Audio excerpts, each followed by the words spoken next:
So you ask it for the case study. You will have to do, I say by group of 3, but maybe we'll do by group of 2. It's easier to do by group of 2. So I will inform that it's by group of 2.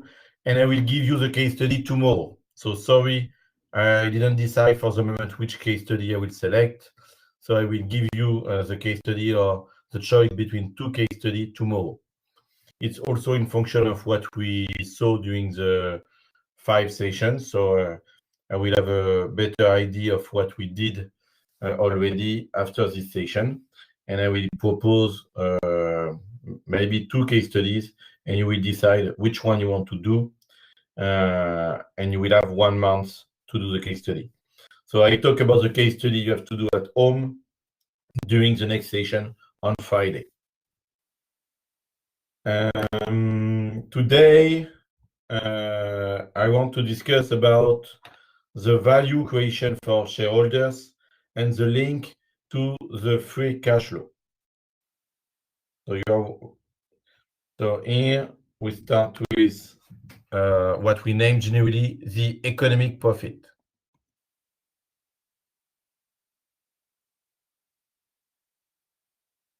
Sometimes we can see economic value added, EVA.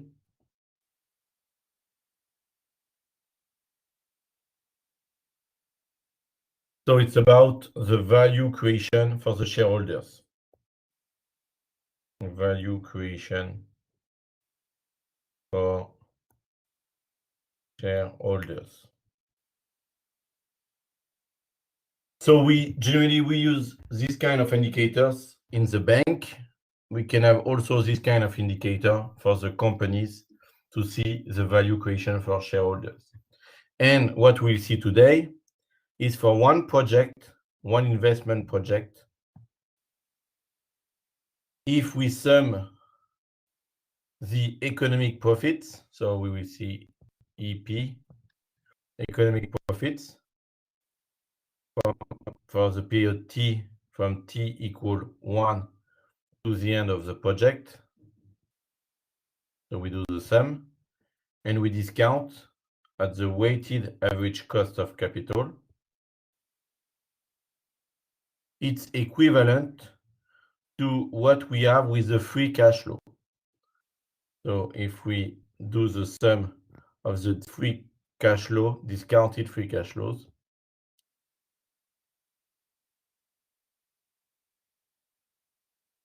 so again with the same discount rate,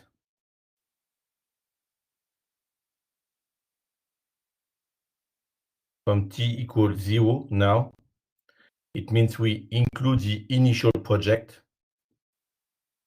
the initial investment, sorry. So here it means initial investment at the beginning of the project. It's the negative free cash flow we have at the beginning. Okay. So today we'll see with the value creation, we finish with the same amount than with the free cash flow, and it's what we name the net present value, NPV. So with the free cash flow, it's the moment you have the cash inflow and the cash outflow.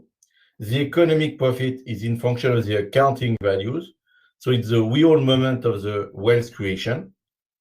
And at the end, we finish with the same amount. So here it will be in the second part of the session. We'll see this situation. First, I will explain what is the economic profit or economic value added. The economic profit or EVA. So here is the term from McKinsey.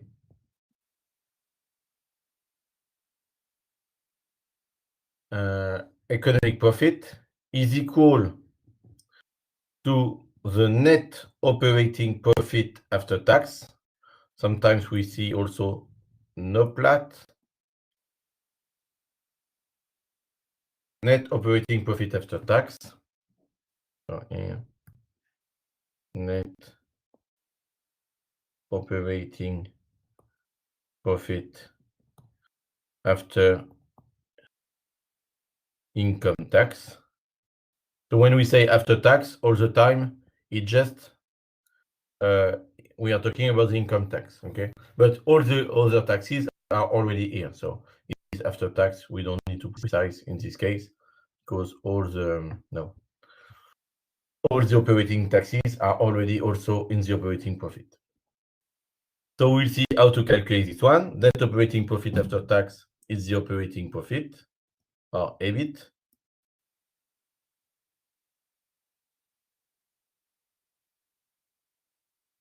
Multiply by 1 minus the income tax rate.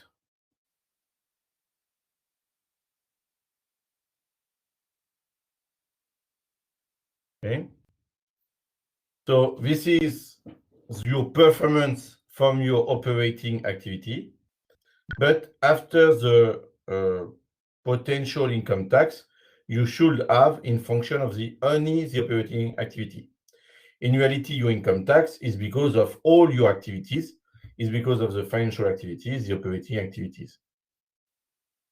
So normally the income tax is at the end, after the profit before tax. So the NOPAT is never visible in the P&L. You have to calculate it. And is minus the cost of financing.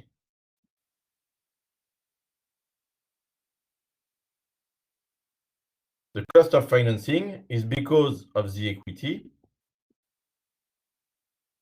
and because of the financial liabilities.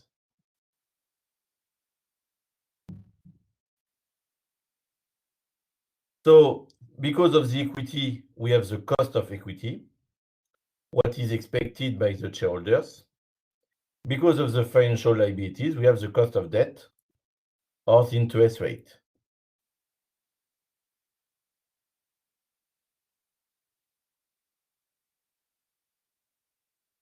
So we will calculate the weighted average cost of capital.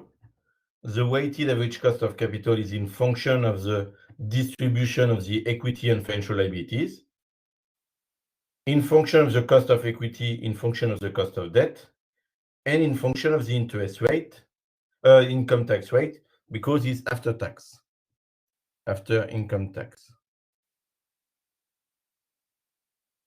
And multiplied by what you need for your activity. So multiply by the capital employed or invested capital. So the cost of financing is all of this.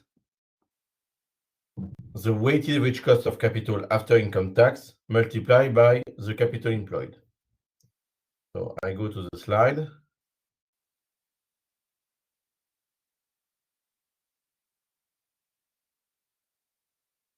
And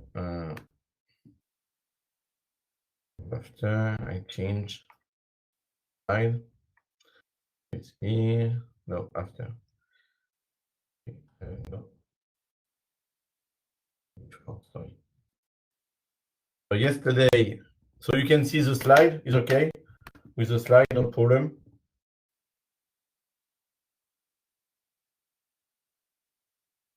Do you see the slides? It's okay.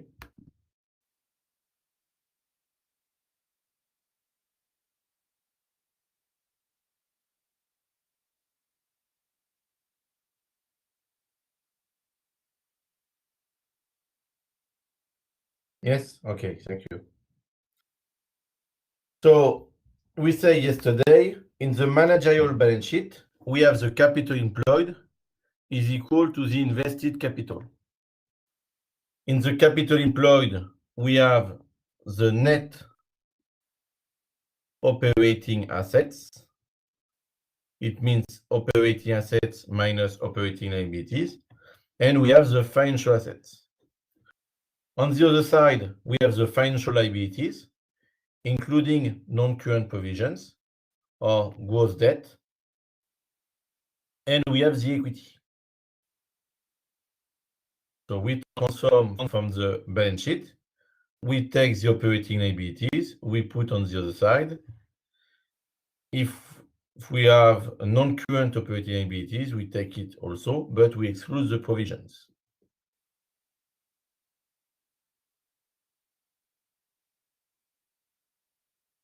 From the capital employed, you will create a return, what we name return on capital employed. Here, if we want after tax, we use the performance of this one, of the net operating assets. Thanks to the net operating assets, you create some operating profit. Thanks to the financial assets, you create some interest income. So the return on capital employed, it's the operating profit plus the interest income. If you want after tax, is multiplied by 1 minus income tax rate. And we suppose we are creating value for the shareholders if the ROCE is higher than the weighted average cost of capital after tax. In this one, we need to take into account the distribution. For instance, 60% is financed by equity, 40% from financial liabilities. What is expected by the shareholders, the cost of equity, is equal to, we can say 12%, for instance. Your interest rate, cost of debt, it's 6%. And the income tax rate, 20%. So now we can calculate the weighted average cost of capital from all this information. The weighted average cost of capital is equal of the cost of equity, 12%, multiplied by the proportion of equity in the invested capital, 60%. Cost of equity is the expected net profit divided by equity, average equity. So it's already after tax. So the 12% is after tax. Plus for the 6%, but it's interest rate before tax, multiplied by 1 minus income tax rate, multiplied by the proportion of financial liabilities in the invested capital. So this is the calculation of the weighted average cost of capital. Is weighted in function of the percentage, 40%, 60%.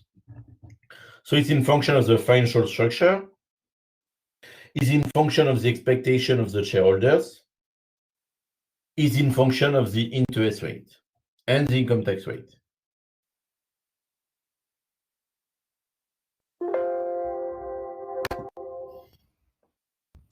So, and this economic profit calculated like this is equivalent, so all this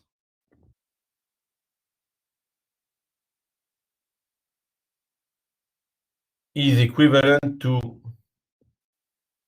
the return on equity minus the cost of equity multiplied by the equity.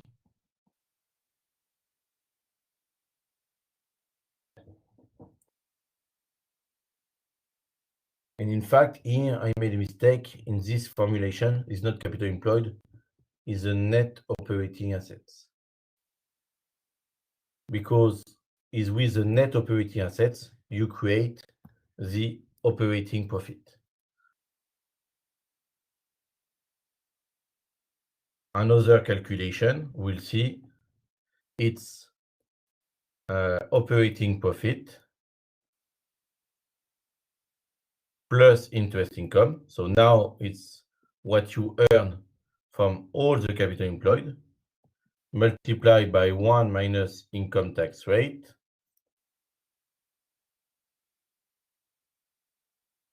So this is what we can earn from the capital employed after tax.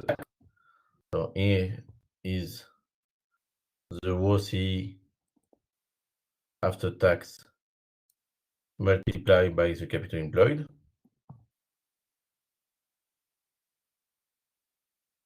Minus the weighted average cost of capital multiplied by the capital employed. But in this calculation, the weighted average cost of capital after tax here and here is not the same. Different. So I propose to do one exercise in order to practice and to understand all this logic with the financial with an Excel file. So here, if we go to the modules,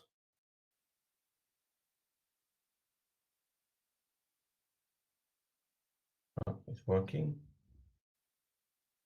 Modules.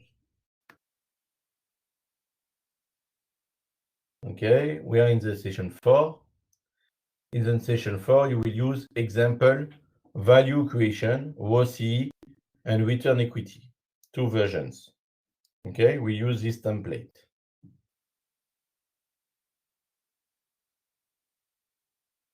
Session 4, value creation, ROCE, and return equity.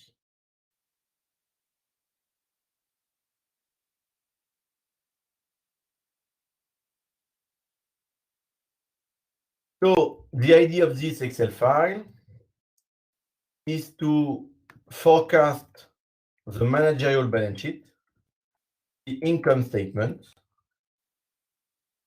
the return on capital employed, the return on equity, and the value creation, the different calculation of the value creations in function of the inputs. In the inputs, I put the net operating assets, what I need because of the operating activity. I put the financial assets. So I know the distribution of the capital employed. And I put the expected performance and financing activity. I suppose 56% of the invested capital is financed by equity. I suppose the cost of debt, the interest rate before income tax will be 3.2%. I suppose the income tax rate will be 28%. I suppose the EBIT margin, it means operating profit divided by sales revenue, will be 4%. And the net operating assets turnover, it's 1.5. When I invest $1 in operating assets, net operating assets, I will create the equivalent of 1.5 donks in the annual sales revenue. I suppose the return on financial assets is 2%.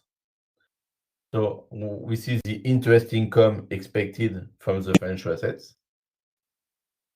And I have the calculation of the cost of equity. I use here the capital asset pricing model. So here, capital asset pricing model. So it means if you don't want to take some risk, what you prefer is to purchase some bonds from the state. So it's a risk-free interest. If you accept to invest in the financial market, what you expect is the risk-free interest plus a risk premium. And if you don't decide to invest in general to the financial market, but to invest in one specific company, you want also to know the risk, the specific risk of this company by comparison with the risk on the financial market. So the cost of equity, we say, is a risk-free interest plus the risk premium multiplied by the covariance of the value of the share of this company by comparison with some indicator for the financial market divided by the variance. what we name the beta. So here we have the cost of equity. Okay. We will use the cost of equity in order to calculate the weighted average cost of capital.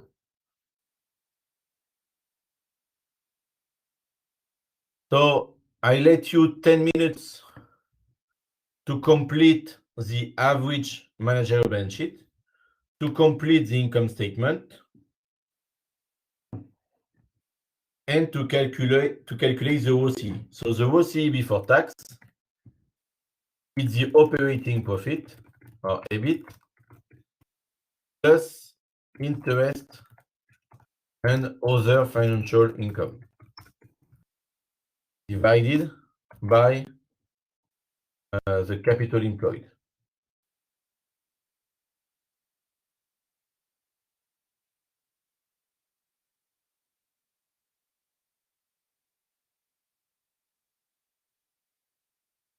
Okay.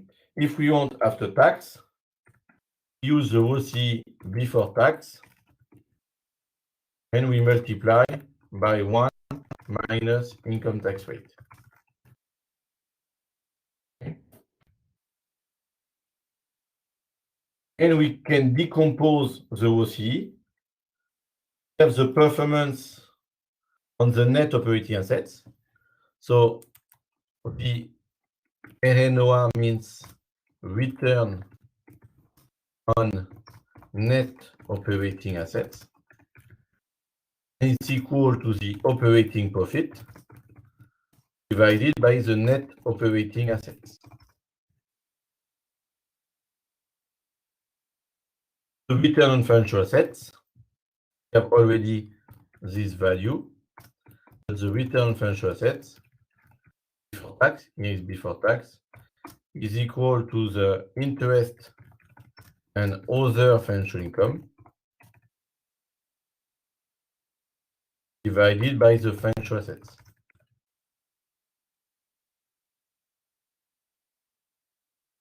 So the OCE decomposition is the explanation of the OCE in function of the performance on the net operating assets and the performance on the financial assets.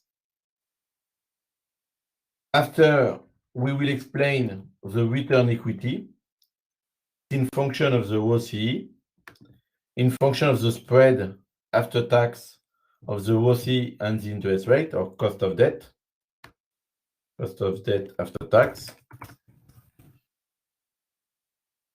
multiply by the financial leverage, we have the return equity.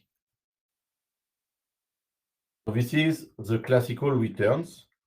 Returns on net operating assets. It's here, we can have the return net operating assets. It's the EBIT margin multiplied by the net operating assets turnover. Here, it's equal to the operating profit divided by the net operating assets. So here we have the return net operating assets decomposition. After we have the ROCE decomposition, so return equity decomposition, in order to understand where we expect some performance. And in the second part of the exercise, now we will calculate the value creation or economic profit. We have three ways to calculate the value creation. The NOPAT and interest income after tax, directly with the ROCE after tax, and with the return on equity. Okay. So try to do the maximum in 10 minutes, and I explain the correction after the 10 minutes. And normally at the end, what you have in yellow is exactly the same. With the three calculation, you should have exactly the same value creation. Okay.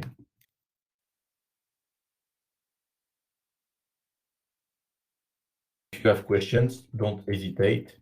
I can answer to your question. So don't forget, here it's a financial model. So you don't have to put values. You have to create only links. Okay. Only equal something, minus something, plus something, divided by something. But you don't put values. we already have the values. The values are in the blue cells. So the inputs are in the blue cells. Now you are creating only links. Is why in this one, for the return net operating assets, is not blue, because it's not input. It's a link to D8 and D9. So it's not in blue. Okay, I put in blue only the inputs, and all the rest are in function of the inputs in blue. So I do the correction in 9 minutes. So please try to do it, and then we do the correction.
We do the correction.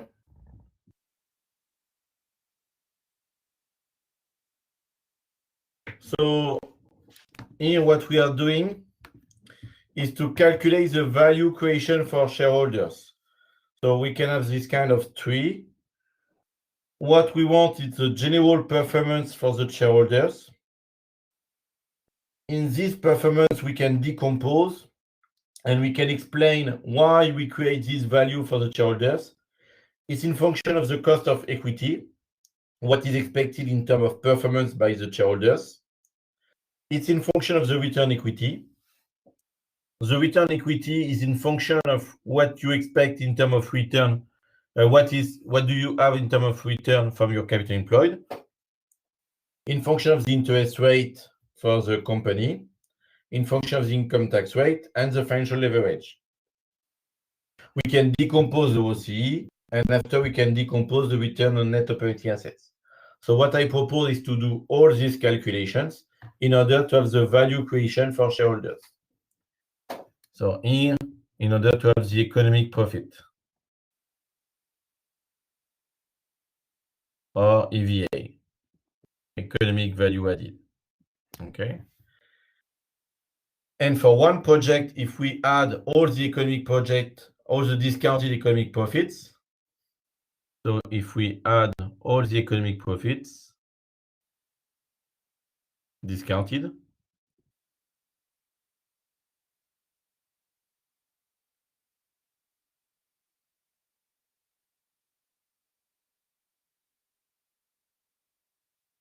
we said it's equivalent to the NPV calculated from the free cash flow. Okay. If we take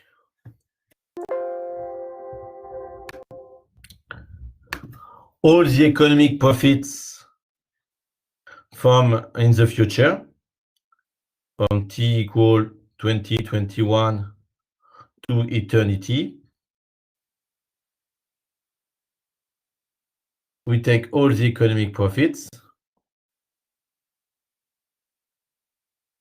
and we divide by 1 plus the weighted average cost of capital over t. It's supposed to explain the difference between the market capitalization, market value of equity, and the accounting value of the equity. So if the market capitalization is higher than the equity, it's because you expect economic profits in the future. And this part is what we name the market value added, MVA. Okay, it's the difference between the market value and the equity. So it's another way to express what we have with the price to book value. The price to book value, it's the market capitalization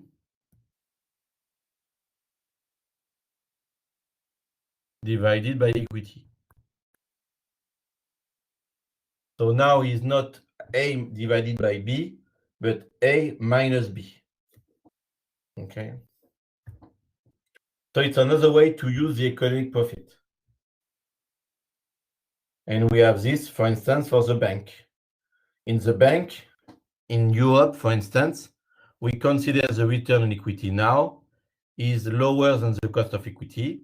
So we have negative value creation. We have value destruction. Is why the market capitalization is lower than the equity. So the explanation of why the market capitalization is lower than the accounting value of equity is because the return equity is lower than the cost of equity.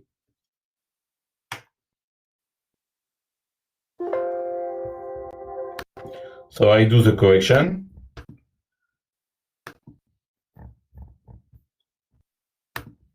It's not the template here, sorry, it's already the answers.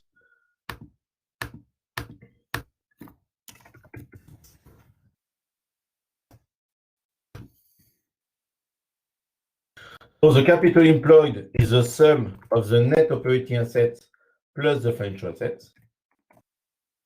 The invested capital is equal to the capital employed. We have the equity financing. It's 100 multiplied by 56%.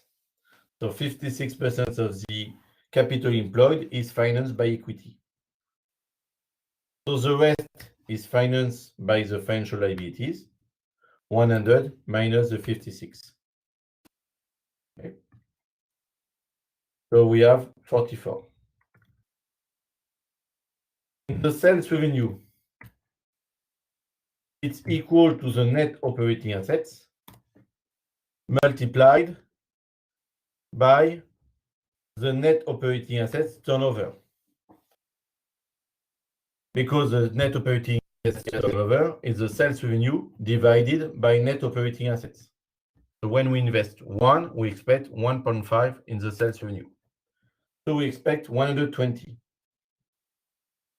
The EBIT is equal to the sales revenue multiplied by the EBIT margin. The EBIT margin is 4%. So 4.8. So the operating expense is the difference between the two, and I put in negative. It's minus 115.20. For the interest and other financial income, it's equal to the financial assets multiplied by the return on financial assets. We expect 2% from the financial assets. So we have 0.4. In the interest and other financial expense, we have the financial liabilities multiplied by the cost of debt, the interest rate. And we expect 3.2. It's before tax, so it's what we include in the P&L. So now we have the profit before tax. We add the EBIT and the financial profit. So we have 3.79. In the income tax expense, we use the profit before tax multiplied by the effective interest rate. The effective income tax rate is 20%. So here we can precise it's the effective income tax rate.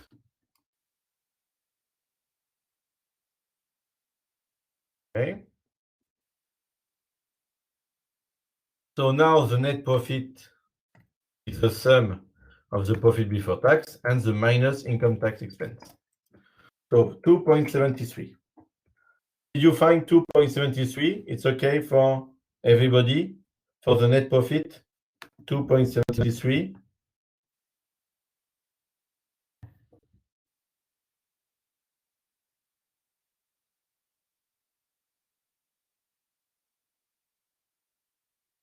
Yes, no?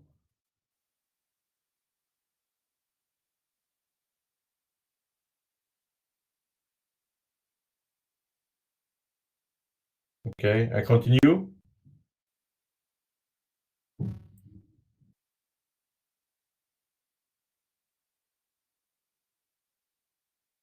I continue the calculation. The return on capital employed before income tax. It's the operating profit plus interest and other financial income divided by the capital employed. So 5.2. The OC after income tax is the OC before income tax multiplied by 1 minus income tax rate, 28%. So 3.74. Now I want to find the 5.2 with the decomposition of the return on capital employed. So I need the return on net operating assets, the performance on the net operating assets. It's 6%. I need the proportion of net operating assets into capital employed, 80%. I need the return on financial assets, 2%. And I need the proportion of financial assets into capital employed, 20%. So the average, the weighted average performance, it's 6% multiplied by the 80% plus 2% multiplied by the 20%. So again, we have the 5.2. Now we want to explain the return equity. The return equity is a 3.74 plus the spread, the difference between the return on capital employed and the cost of debt after tax. So it's this one minus the cost of debt, but after tax multiplied by 1 minus 28%. The financial leverage here is the financial liabilities divided by equity. So 44 divided by 56. So the return on equity is the ROCE after tax plus the spread multiplied by the financial leverage, 4.875. We can have the direct calculation without the decomposition. The direct calculation of the return on equity is the net profit divided by the average equity. So we can see we have the same value. Now the value creation. In the value creation, you compare the performance from the capital employed with the cost of financing. So we need the NOPAT. The NOPAT is the operating profit after tax multiplied by 1 minus income tax rate. And we need the interest income after tax. So the plus 2%, again multiplied by 1 minus 28%. So we have 3.47. The cost of financing, the weighted average cost of capital after tax. So I can precise how do we calculate the weighted average cost of capital here. The weighted average cost of capital after tax is equal to the cost of equity multiplied by the equity, average equity, plus the cost of debt after tax, multiply, I forgot, average equity divided by average invested capital. And now it's average financial liabilities divided by average invested capital. The cost of equity, we said, is 4.875.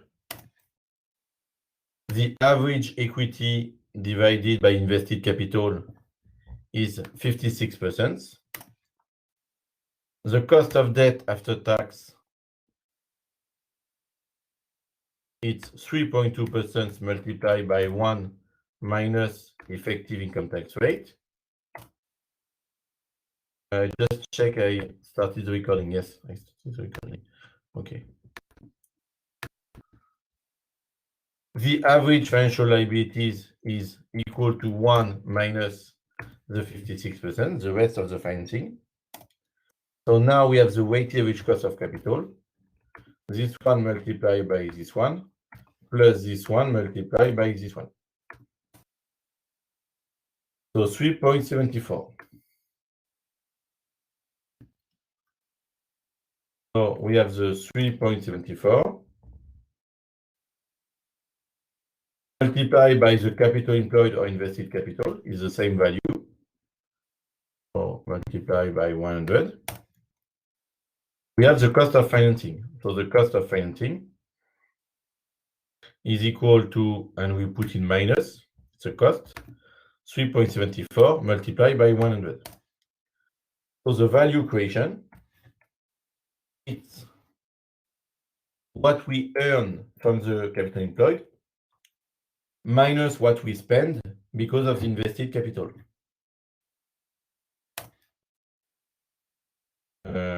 Why we have 0.27?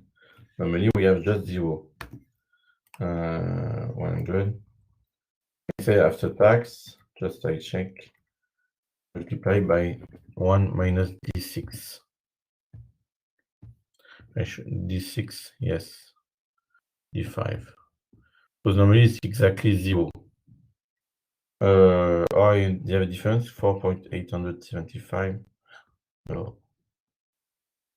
Okay. We'll see after, and this one after tax also. Okay. H17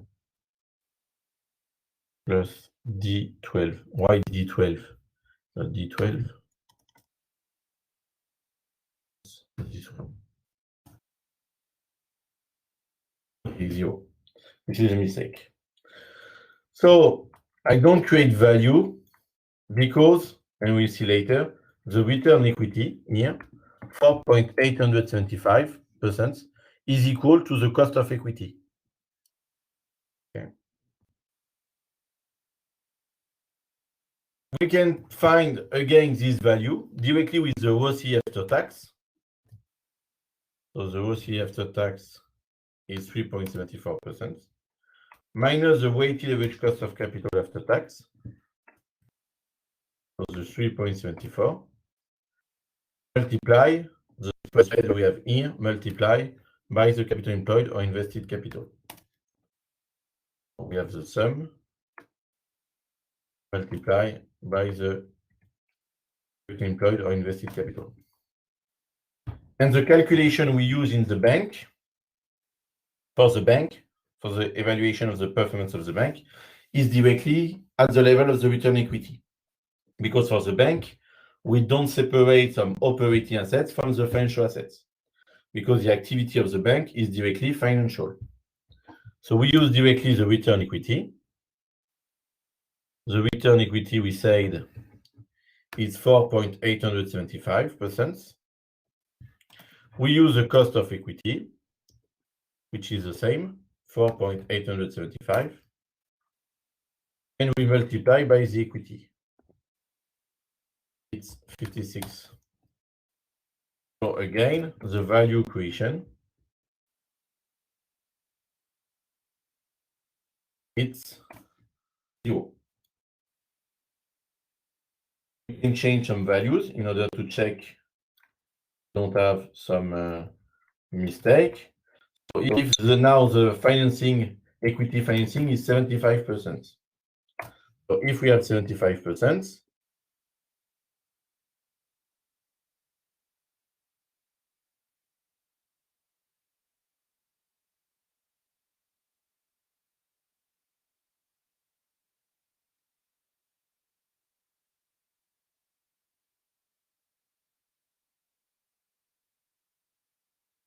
no question. Okay.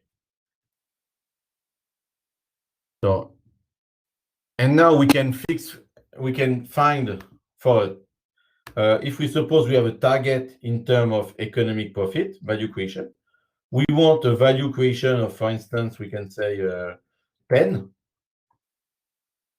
It's absolute value. We want a value creation of 10. And we want to change one input in order to 510. What do we need in terms of EBIT margin if we want to create 10? Maybe 10 is a lot. Maybe we can do 2. So we go to data. We go to the what if analysis, and we use the goal seek. The other solution is to use the solver. You can use the solver or the goal seek. In the goal seek, we say one of the 3 in yellow. For this one, we want to find 2. And you can change one input in order to find 2. So what is the EBIT margin we need in order to have 2 in terms of value creation? So if we are talking about billion of Vietnamese dongs, we want 2 billions of Vietnamese dongs. What is the EBIT margin we need? And now we can have the calculation.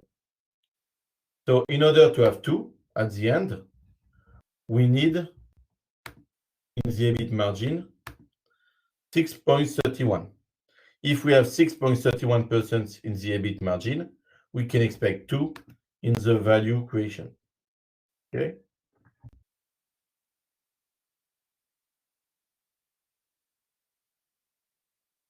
So with the goal seek or the solver, if you will use the solver, is the same. I come back here and I use the solver. So you have to put the solver.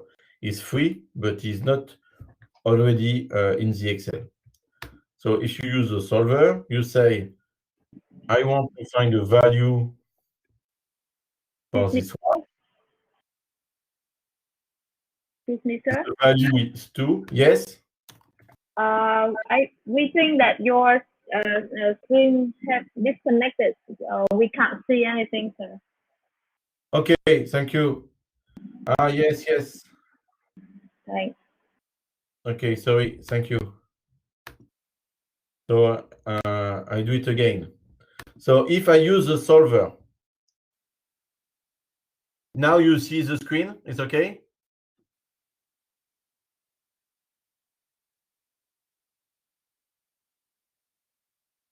Yes, okay, thank you. So here, there's the calculation of the value creation. This is the output in my financial model. Okay, some value and this is the output. I can change some inputs because I want to know the input I need for one target. I can use in data the what if analysis with the goal seek.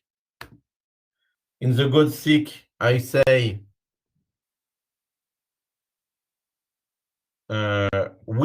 where is the cell? I have the output. This is the cell with the output.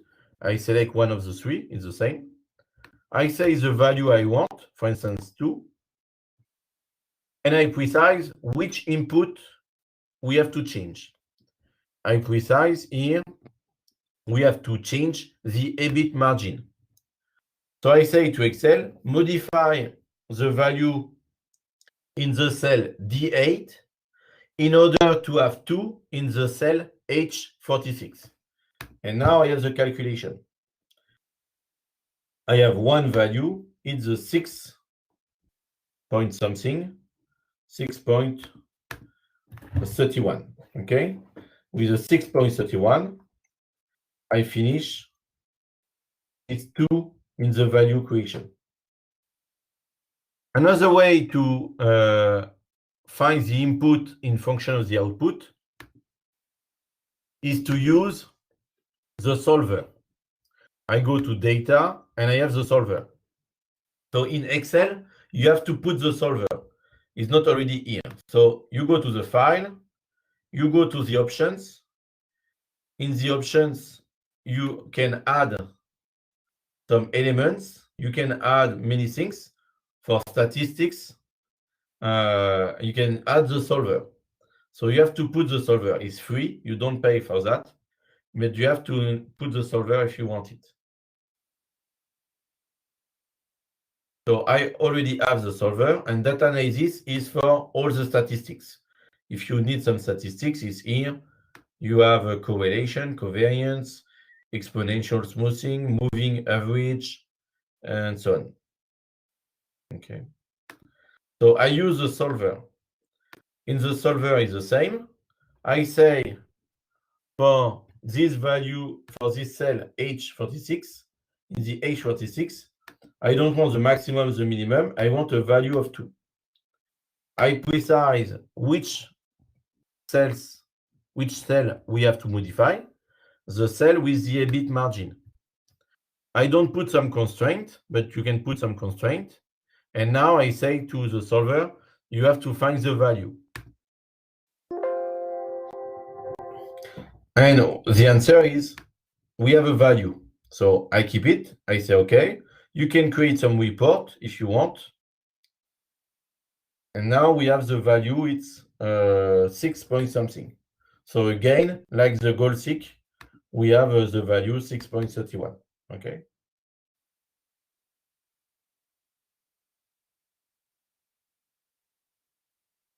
So it's interesting to use the solver or the goal seek because you can reverse the process. You create a model in order to have the output in function of the inputs in your financial model. Thanks to the goal seek or the solver,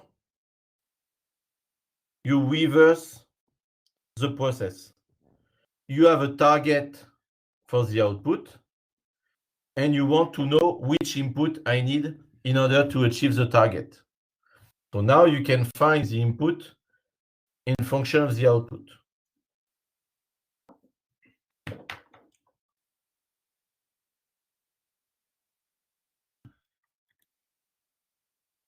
So I come back to the previous value with the, no, it's not possible. It was 4%. It's 4%. In this case, I don't create some values for the shareholders. Okay, for everybody, do you have some questions?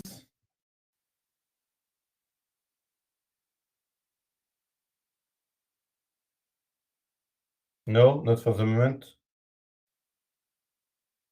So in the Excel file, now I propose a version 2 in the calculation.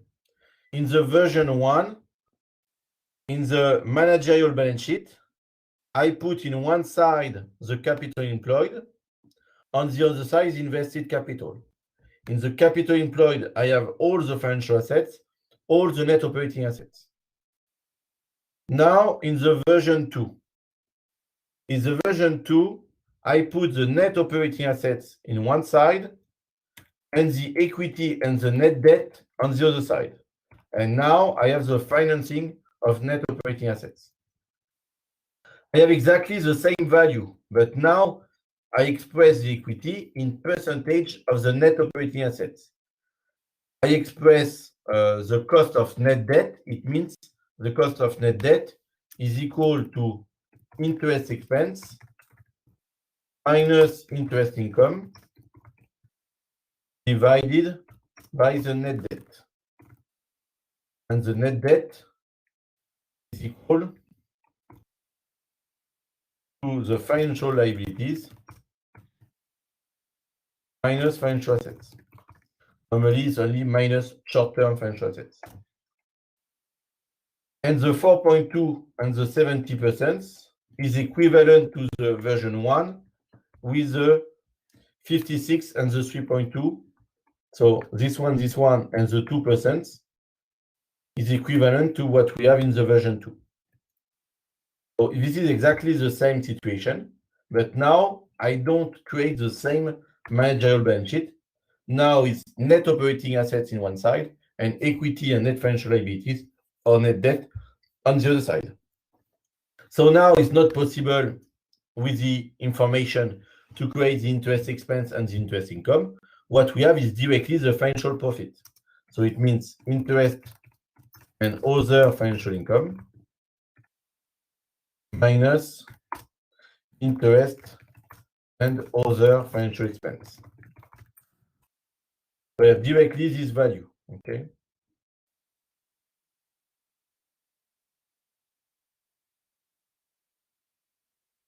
Because it's in function of the net debt. So it's directly all the financial profit. It's the same. We say it's interest and other financial expense minus interest and other financial income.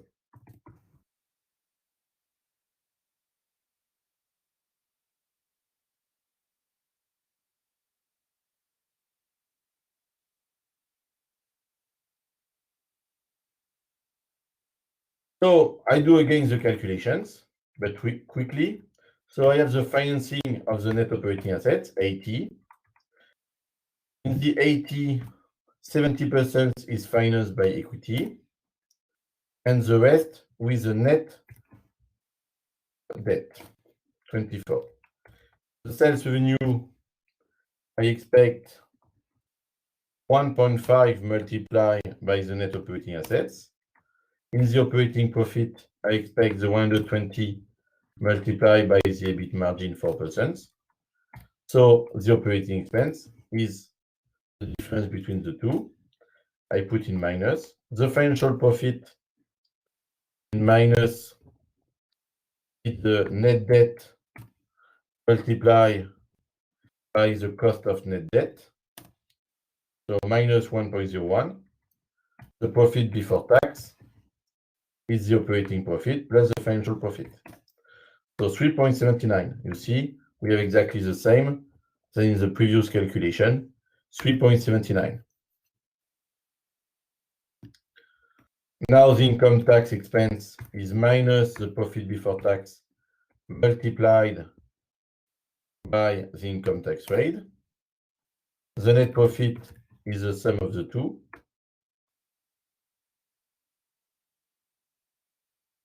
You can see on the screen, I check, yes. The return on net operating assets before tax is the operating profit divided by the net operating assets. After tax is this one multiplied by 1 minus income tax rate. But now I have the financial profit directly. I can separate the interest income from the interest expense. So it's not possible to calculate the ROCE. So I go directly from the return on net operating assets to the return on equity. I can do that because in reality, I have directly the cost of the net debt. So it's minus the interest income. So I don't put the interest income with the ROCE, but I put the interest income in minus in the weighted average cost of capital. So I said the economic profit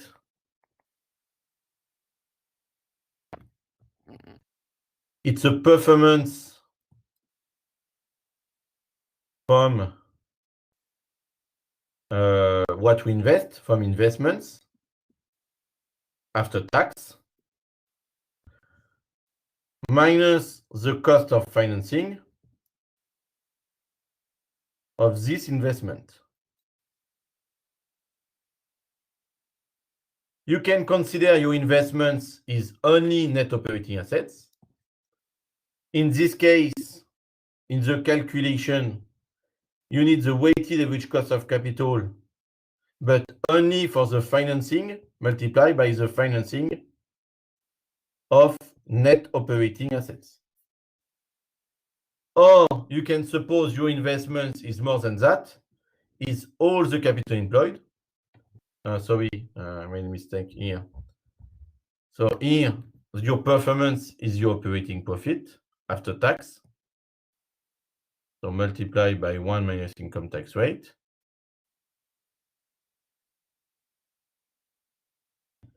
And you compare with the weighted average cost for the financing of the net operating assets. Or you can say the investments is more than just the net operating assets. So here's the investments, it's the net operating assets. In the first presentation, we say in what we invest is not the net operating assets, it's all the capital employed, including financial assets. So in this case, the weighted average cost of capital is multiplied by the capital employed and is a function of the capital employed. So it's not the same, here it's different. And your performance is because of the investments in capital employed. So in this case, it's not only the NOPAT, like in the previous calculation, but also the interest income multiplied by 1 minus income tax rate. In the previous calculation, in the weighted average cost of capital is in function of the net debt and in function of the equity. In the new calculation is in function of the equity and in function of the gross debt. Sorry to jump in, but the paint color on the whiteboard is quite blurry. You don't see it? Okay. I just try to take. Sorry. I take the picture and I put on the slide. Maybe it's more visible. I change. I put a new one. Up and I put this. Oh, it's too soon. Oh. I take from here. No. I start again. Okay, I do a new one. So I say, I change. So I take in black. So I say the economic profit. Oh, this one. The economic profit. No, it's the same. Okay, sorry. Economic profit is what we name also residual income. So sometimes we use the term residual income. It's equal to the performance on the investment after income tax minus the cost of financing of this investment after tax, after income tax. And the idea of the residual income is to consider the equity is not free. So here, cost of equity included. The problem with the P&L, in the P&L, we don't have the cost of equity. So we have only the cost of the debt, the interest expense, but we don't have a cost for the equity. In this presentation, now we include some cost because of the equity. So we can have two different calculations, but with the same result at the end. First calculation, we consider the investment. The investments is only the net operating assets. So we invest in property, plant, equipment, in working capital requirement, in intangible assets. So in this presentation, we have only net operating assets. So it means the performance of this investment after tax is a NOPAT, net profit, net operating profit after tax. So operating profit multiplied by 1 minus income tax rate. And the cost of financing is the weighted average cost of capital after tax multiplied by the net operating assets.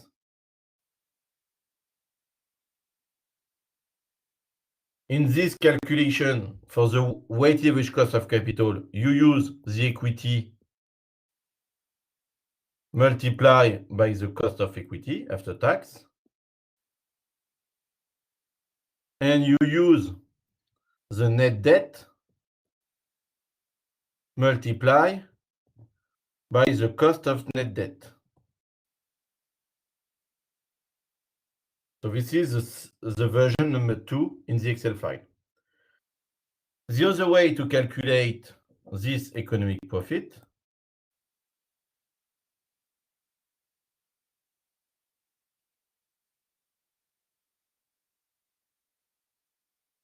is to consider the investment is not just the net operating assets, is net operating assets plus financial assets.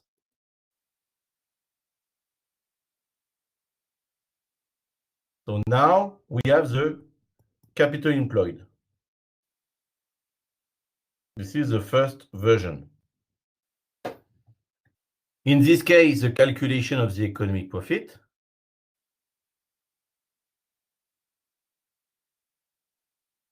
is equal to what is the performance of the investments is not only the NOPAT now, is also plus the interest income after tax, after income tax, because we invest also in financial assets. What is the cost of financing? Now it's in function of the capital employed or invested capital.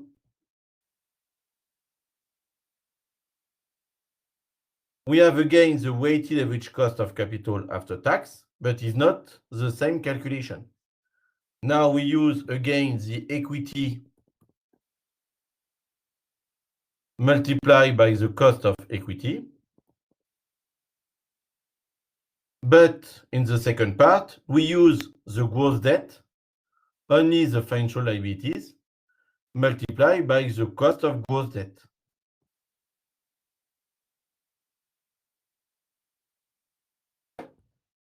I will take a picture of this and I will put on the slide in order to give you the correction with this chart.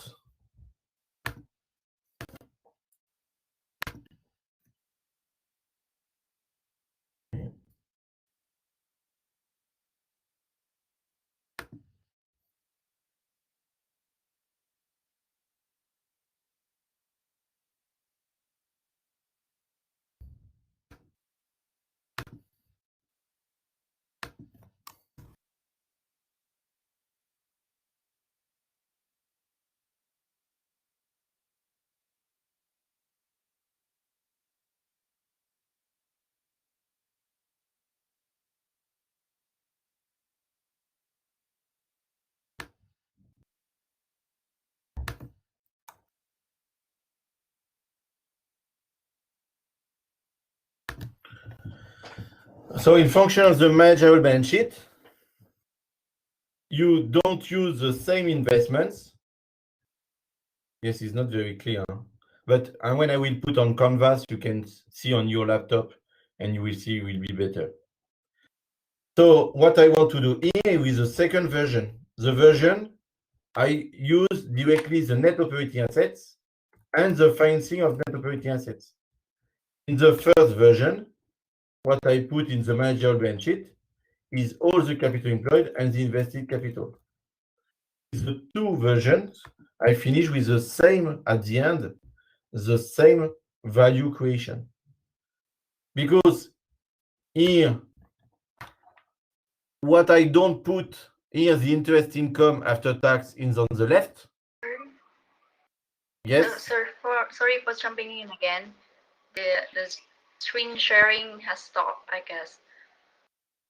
Ah, what is the problem here? Yes, it's sharing, but it's in black.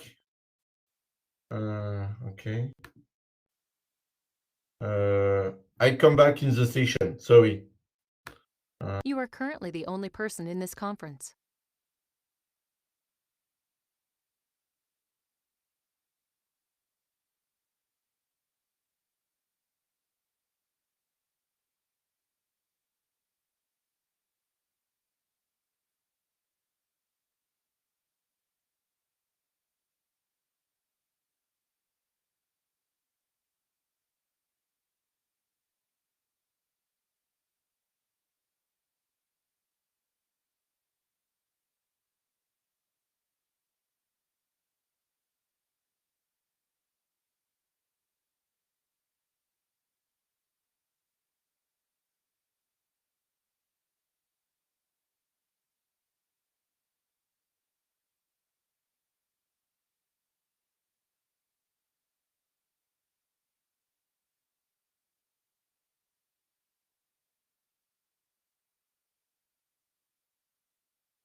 I share.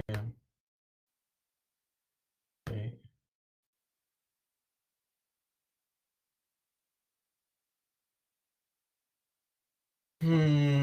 Would it please possible you use some Excel background and write your training contents? Thank you. I don't understand exactly the question.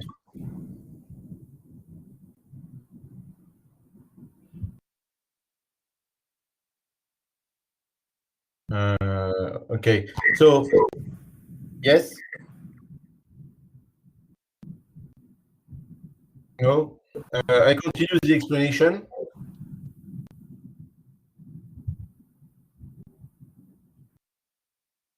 I continue the explanation. Just please, your microphone is unmute.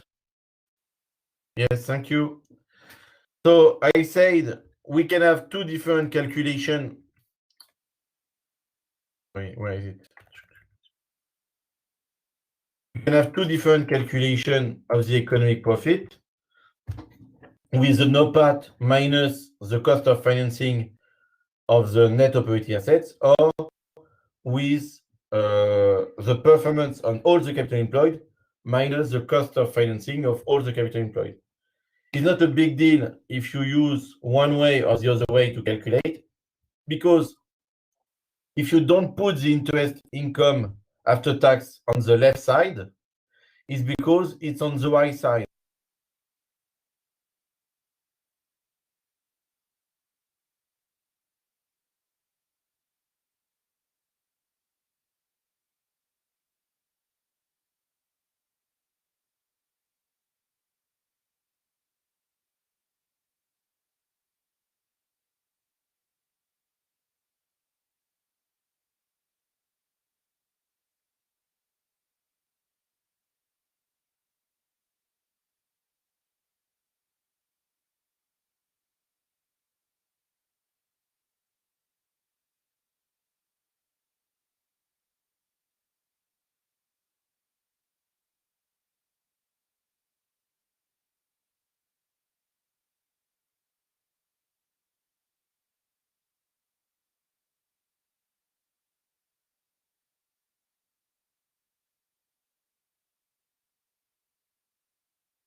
Okay.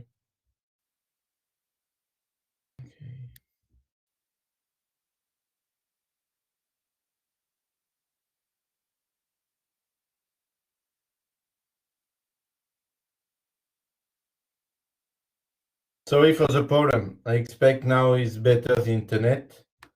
It seems the problem is from my school. Not even in the meeting. It's not even in the meeting. Yes, I'm in the meeting. I'm coming back in the meeting. So I wait to share the screen. Okay.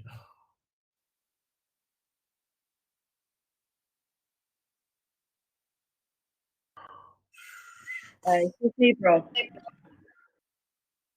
I think the problem is the internet on my school. Oh. Sir? Yes.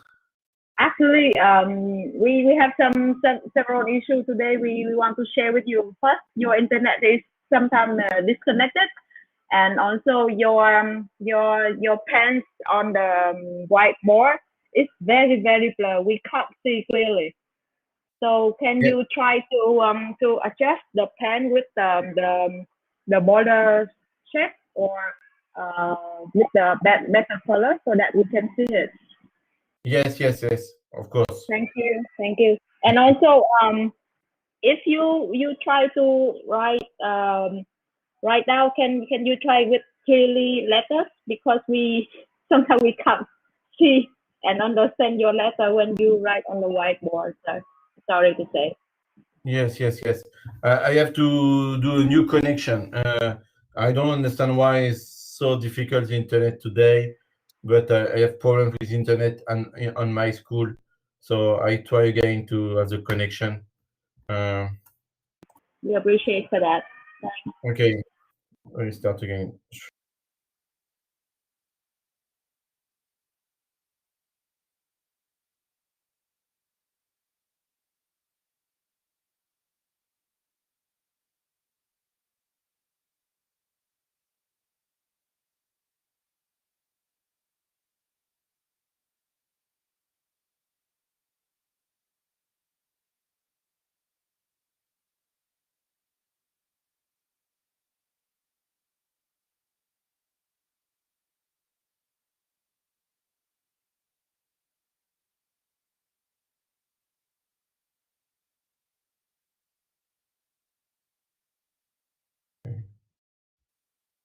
Okay, share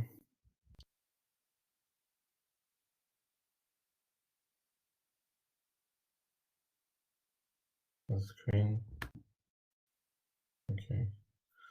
Now I hope it's working well. Sorry for all the problems I have with the internet on my school. So for the explanation, it's not very clear here. I will go directly to the Excel file. So in the Excel file, I finish really quickly with this part because it's not really cash flows here. It's just to explain that with the cash flows, we can finish with the same performance than what we have with the analysis of the returns.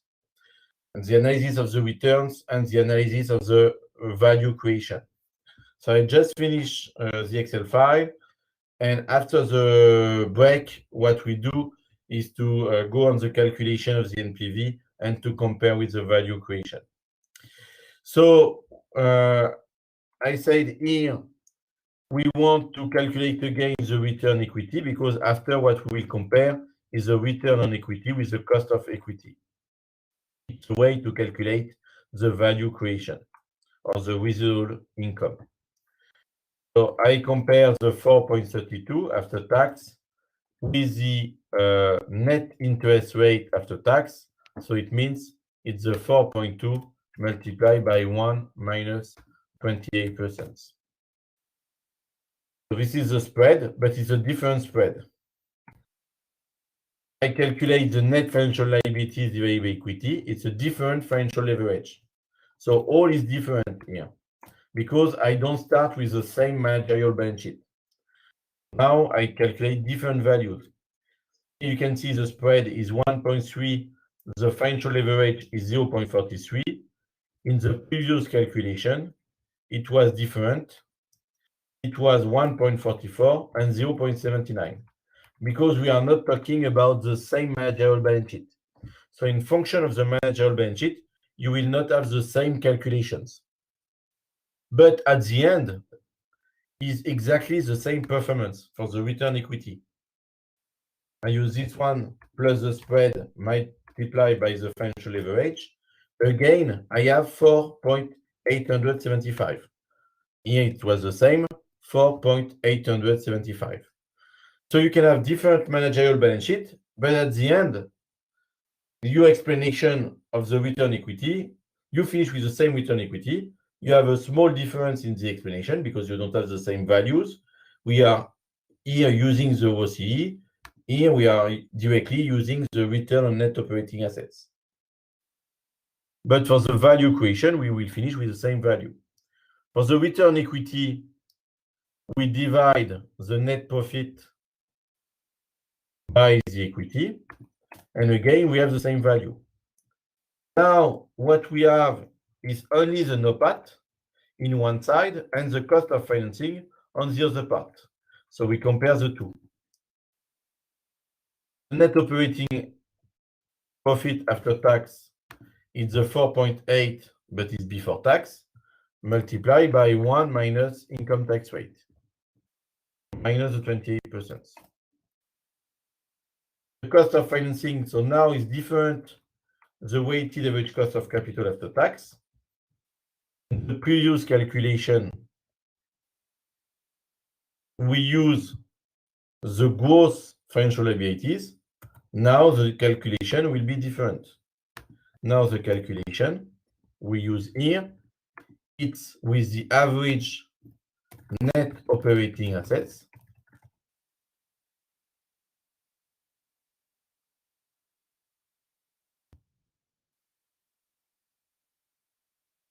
Here in function of the average net operating assets.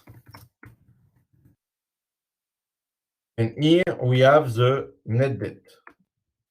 Financial liabilities minus financial assets. We continue with the same cost of equity. The cost of equity is here. So the cost of equity, again, it's the risk-free interest plus the beta multiplied by the risk premium on the financial market.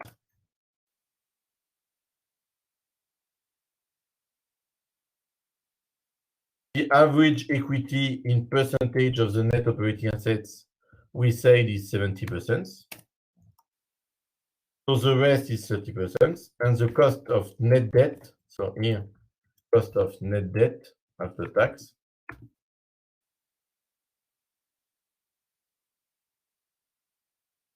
it's the 4.2 multiplied by 1 minus 28%. So you see the weighted average cost after tax now from the net debt. Okay, we use now the net debt, the average net operating assets, because it's what we finance now. So it's different from the previous calculation. In the previous calculation, we use the invested capital.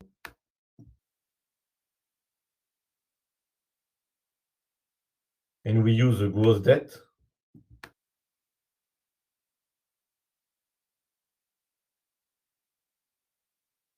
Okay, and here the cost of debt is different. It's just the cost of debt. In the other presentation is the cost of net debt. Okay, so it's different, the calculation. In this one is 4.32. In the previous calculation is 3.74. So now we use the 4.32, sorry. We use the net operating assets because what we finance is the net operating assets. So the cost of financing is 4.32 multiplied by 80. We compare with the NOPAT. And again, we have 0. For the return on net operating, we use the second calculation. Return on net operating assets after tax, 4.32. Again, the weighted average cost of capital after tax, the net operating assets, and the value creation is 0.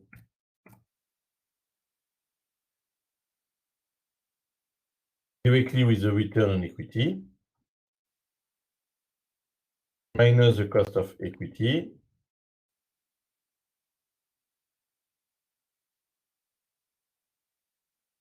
multiplied by the equity,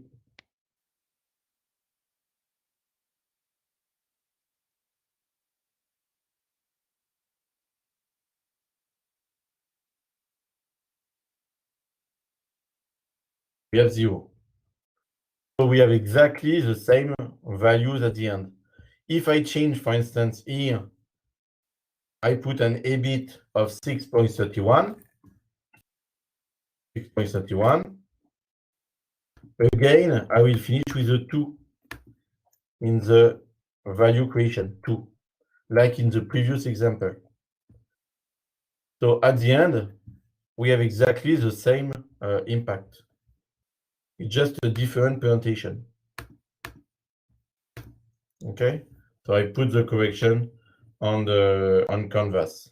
So here is the explanation of how I use the managerial balance sheet. With the managerial balance sheet, I can calculate the economic profit in different ways and to explain the performance and why I finish with this value creation for shareholders. This is the first part of the of what we will do today. In the second part, after, what we will do is to explain that with the discounted economic profits, we have exactly the same value than with the discounted free cash flows. Okay. So I put the correction now on Canvas, and we continue after the break. We take 10 minutes, no more. I'm very sorry for the problems, and I hope now all will be okay for the second part of the course. It's okay? Or do you have questions? So here it was the explanation of how I transform the returns into value creation. What is the relations between the two? In the second part of the course, what is the relation between the value creation and the free cash flows?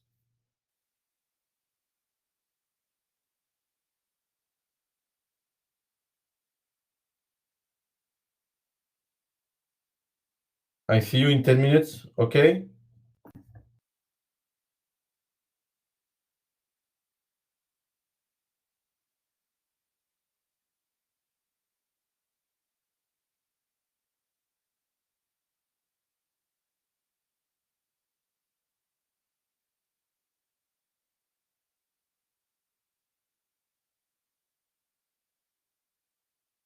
Yes, okay, thank you. So see you in 10 minutes, and in the second part, we'll see the link between net present value and the discounted economic profits, what we name the market value added. So I save this one, and I put this one on Canvas.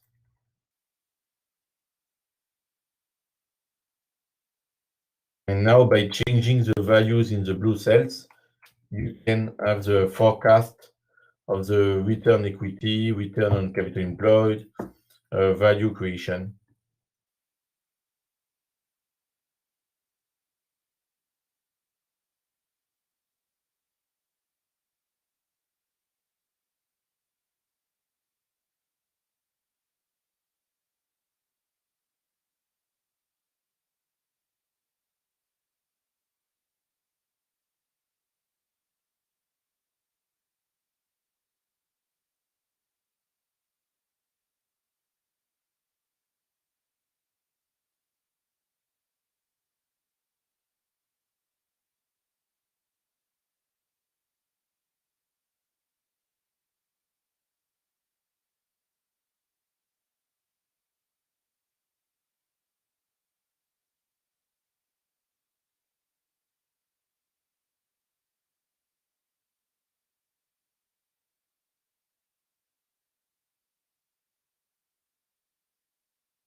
of the non-cash expense is already included in the change in net operating assets.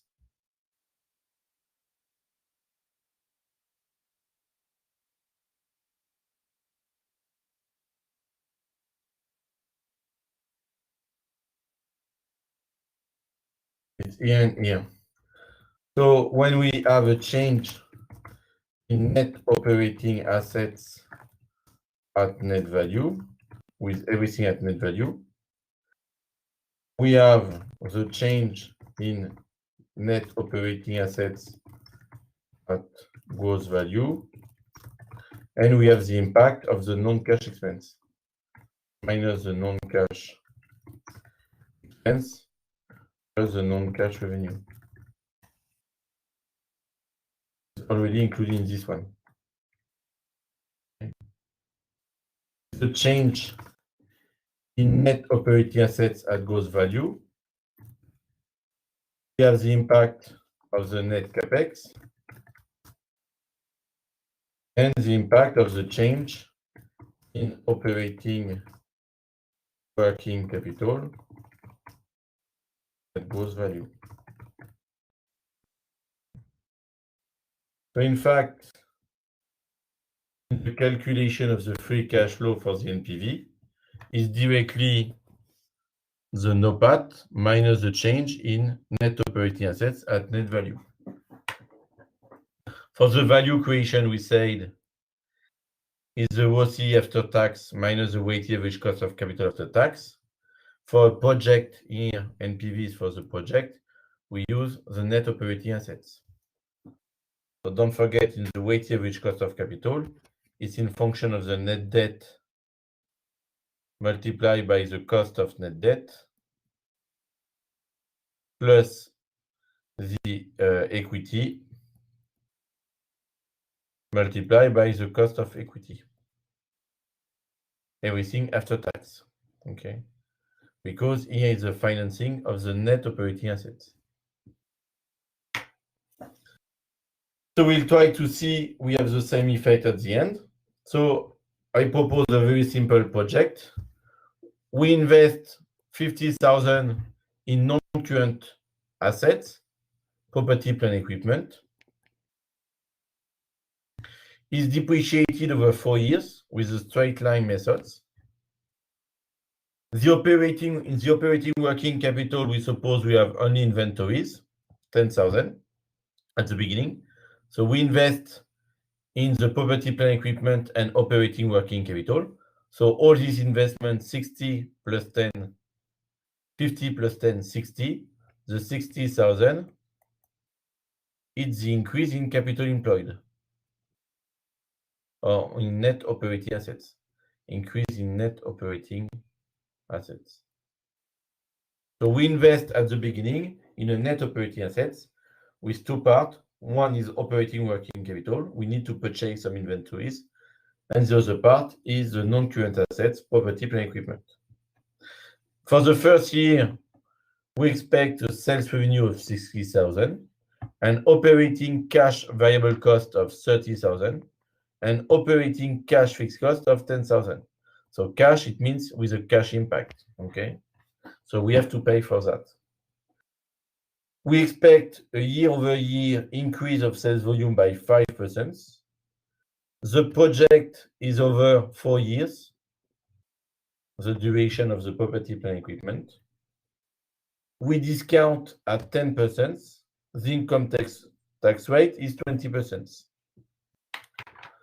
So the normal calculation of the NPV, it's from the operating profit, we need to calculate the net operating profit after tax. So it means operating profit multiplied by 1 minus income tax rate. We eliminate the non-cash expense. We have minus increase in operating working capital. Now we have the operating cash flow. Minus the net capex, we have the free cash flow. And in the NPV, we will discount the free cash flow. Free cash flow at the beginning of the project, free cash flow after 1 year, after 2 years, after 3 years, after 4 years. So the first one is not discounted because we are already at the beginning of the project. The second one is discounted 1 time. This one 2 times, 3 times, and 4 times. So don't forget, if you use the NPV function in Excel, you put the discount rate and what you need to discount. What you need to discount is only here. So what you discount is not the initial investments. So when you use the NPV, is only for the part on the right, from here to here. This one is not discounted. So the calculation of the NPV is equal to minus the initial investments, if it's positive, plus the NPV. You separate the initial investment not discounted from the rest of the free cash flow, which are discounted. So we separate the two. The NPV function in Excel, it's in order to discount something. You discount 1 time the first amount, 2 times the second one, 3 times the third one, and 4 times the last one. Okay? So we go to the Excel and we calculate the NPV for this project. So on Canvas, in the session 4, you have NPV model. So we use this template.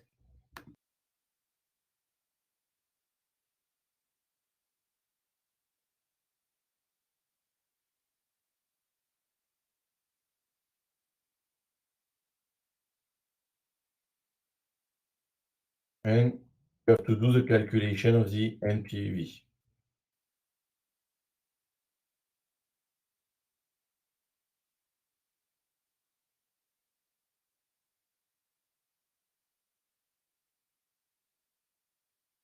Or maybe we can use the second one. What is the second one?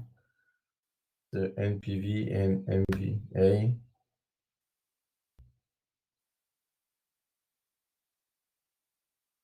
It's the same, but we have the two together. Maybe we can use the second one. Sorry, don't use the first one. Use the second one, because in this one we have the two, the NPV and the market value added.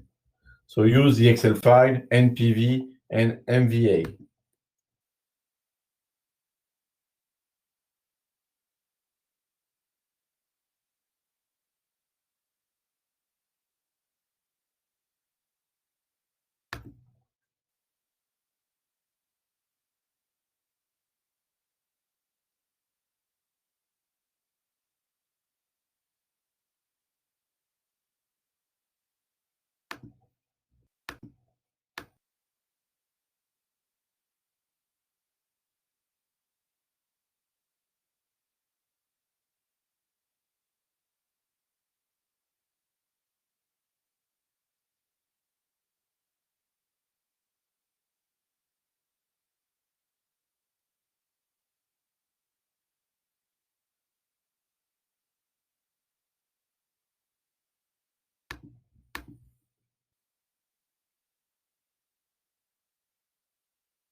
Tell me when you have the NPV.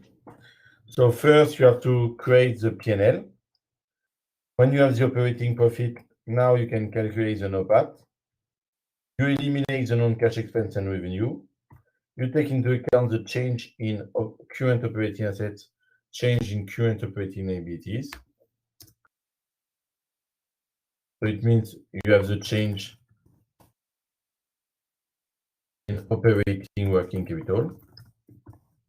our working capital requirement. From this, you have now the operating cash flow.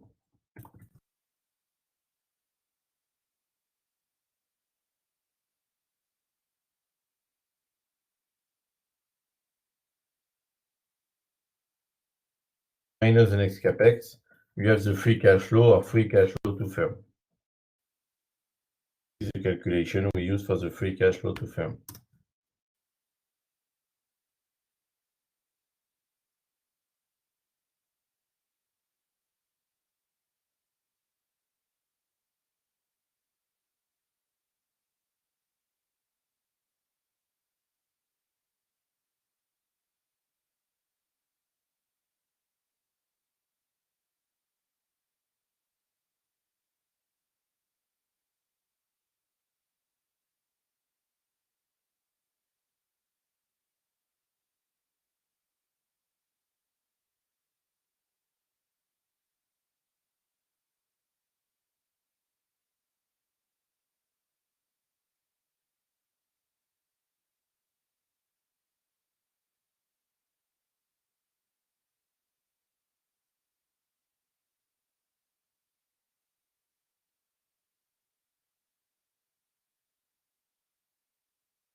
Ah, I forgot to record.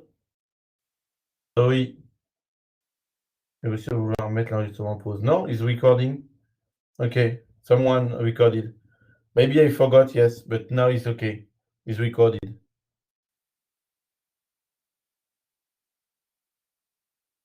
Thank you if you did it. Maybe I forget, yes, to record after the break, but now it's done. Thank you.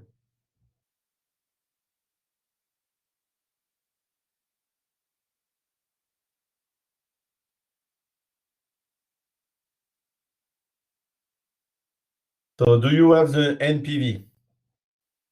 I'll let you 5 more minutes to calculate the NPV. And after we will see we have the same value with the market value added.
In the operating profit, we want all the variable costs, all the fixed costs, which is cash or non-cash,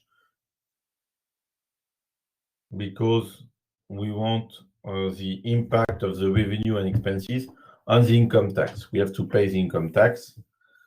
So we want all the revenues, all the expenses in order to know which income tax is due to the operating activity. The other part of the income tax is in the weighted average cost of capital.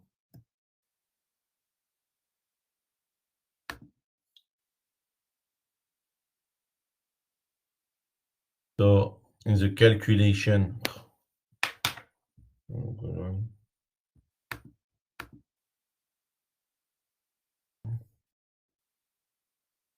in the calculation of the NPV, we use,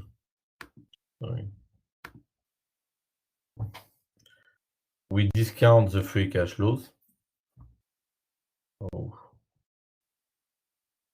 We have the free cash flows discounted.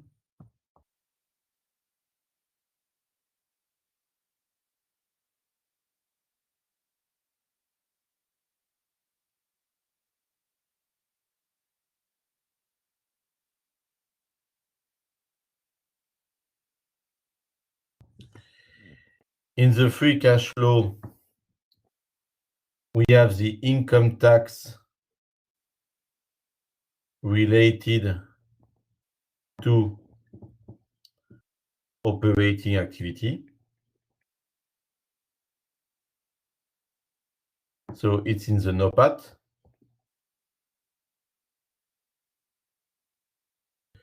We can have the income tax related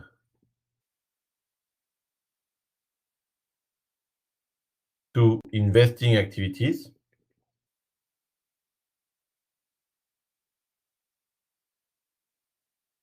So in the calculation of the free cash flow, we can say we have the NOPAT plus the non-cash expense and minus the non-cash revenue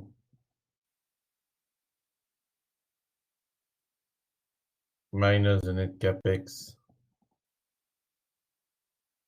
minus the change in operating working capital, but also minus the gain if you sell something, or plus the loss multiply by the income tax rate.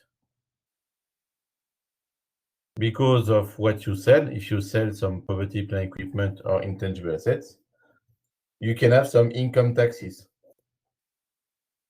So you have income tax related to your operating activity. It's here. You have income tax related to your operating activity is here. In the weighted average cost of capital, we said we have the equity multiply by the cost of equity, and we have the net debt multiply by the cost of net debt. And in the cost of net debt, we have income tax related to financing activity and also investing activity, because you have the impact of the financial assets. Here we have the financial assets because it's a net debt. And here we have the investing activity, but only because of the net capex, the sale of property, plant equipment, or intangible assets. So in your NPV, you have all the income tax, but separated. Income tax on operating assets are here. Income tax on investing activities because of the net capex is also here. But income tax on financing activity and investing activities in financial assets, it's in the weighted average cost of capital. So we separate the income tax in different parts. At the end, we have all the income tax, but it's not all the income tax in one part. It's not like with the net profit. With the net profit, we have directly all the income tax. In the free cash flow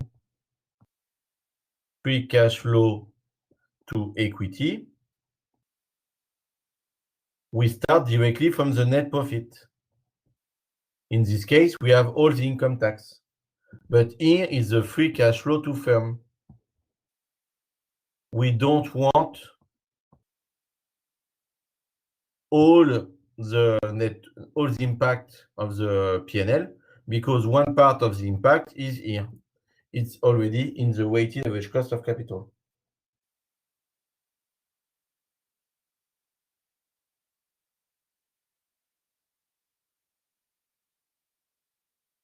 So in the free cash flow to equity, we start from the net profit, and we again eliminate the non-cash expense, the non-cash revenue. We have again the net capex, we have again the change in operating working capital. So now we have all the income tax, and we have minus or plus the debt financing.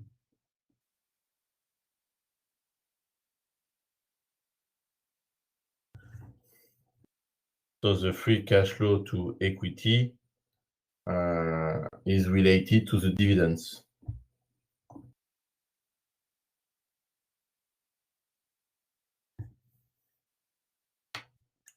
So here in the NPV, what we use is the free cash flow to firm.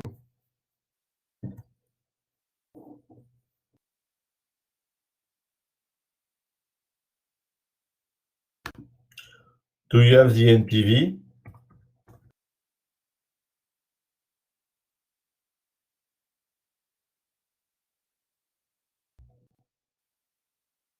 So I do the correction.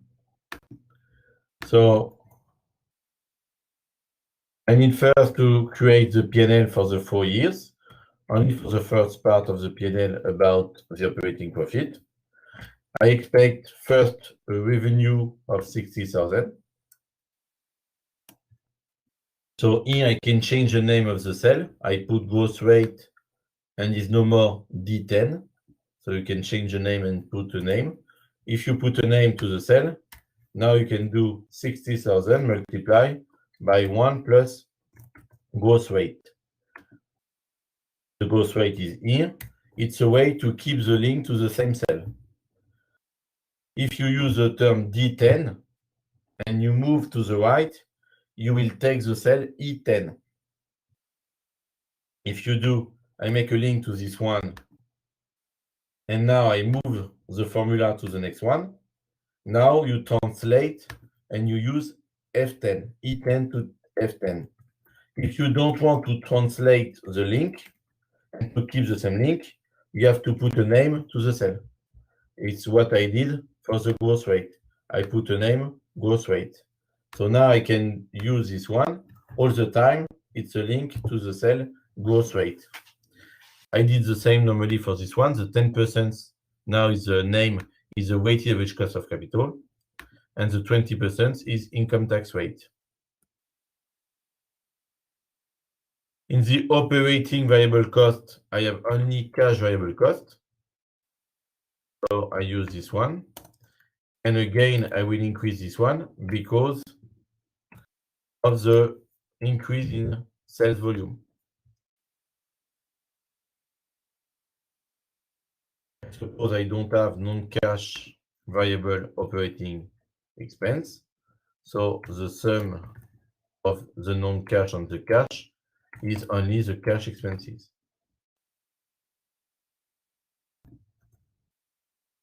Now I have the contribution margin. The contribution margin, it's revenue minus operating variable cost.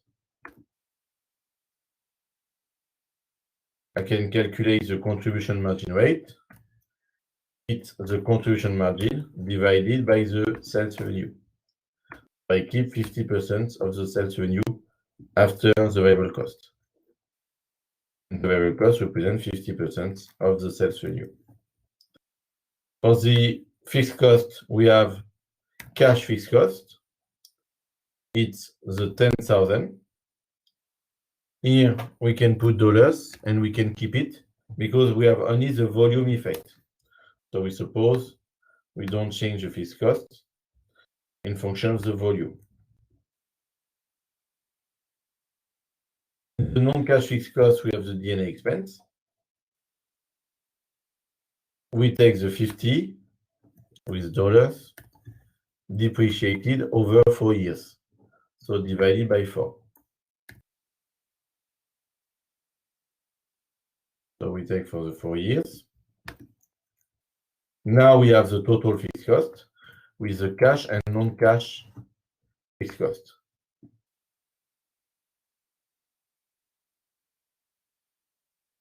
The operating profit is the contribution margin minus the fixed cost.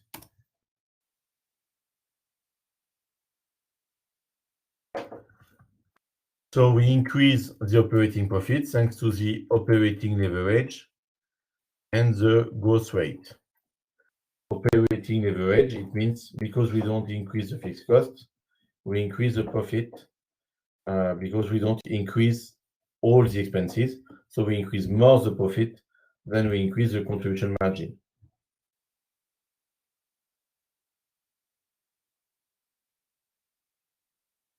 So if we want, we can no, we will stay here because we have to calculate now the free cash flow. So in the free cash flow, we use the operating profit after tax. So operating profit multiplied by 1 minus income tax rate.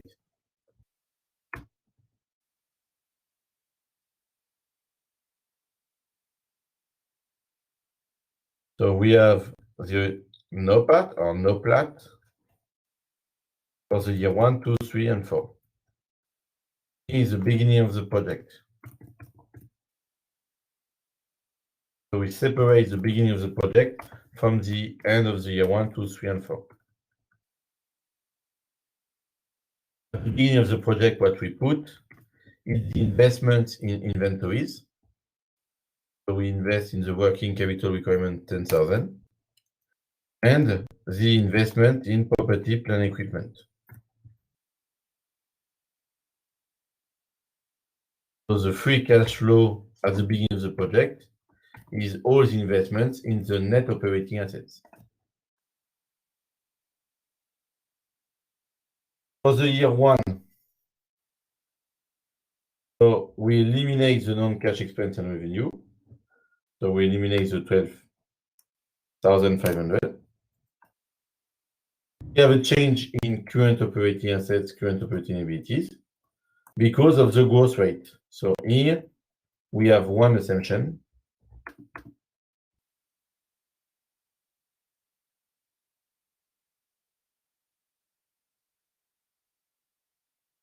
Assumption.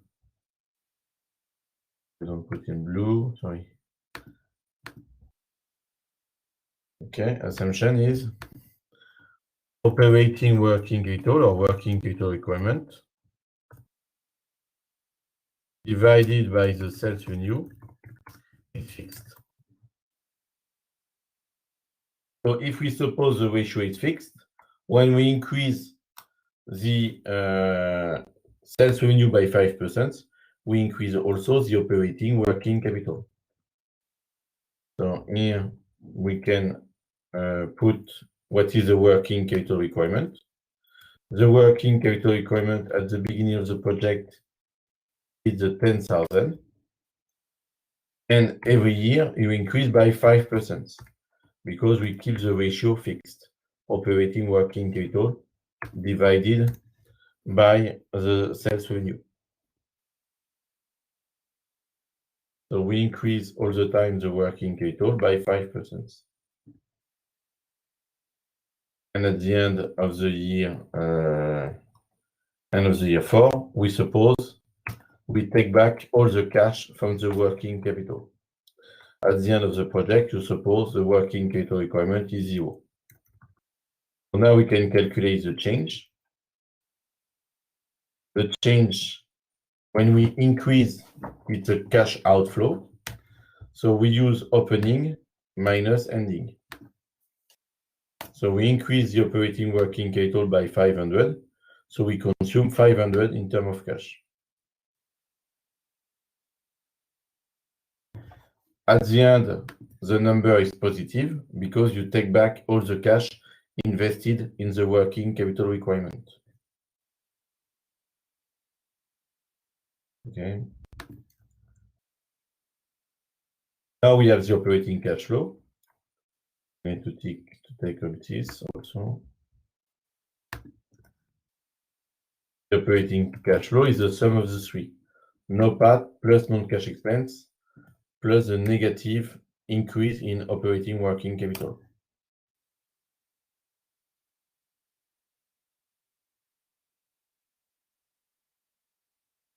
Now the net present value, the free cash flow here is the sum of the operating cash flow minus the net capex, but I don't have other investments.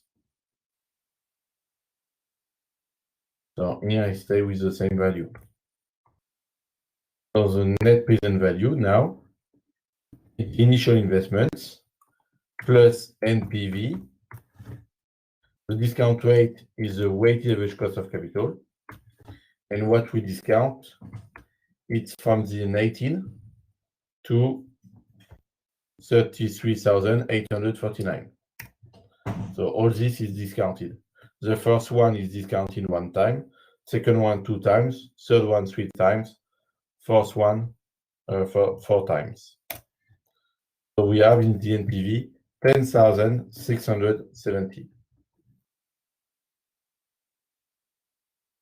Now what we will see, it's with the market value added, which is the discounted economic profits. We'll finish with the same value.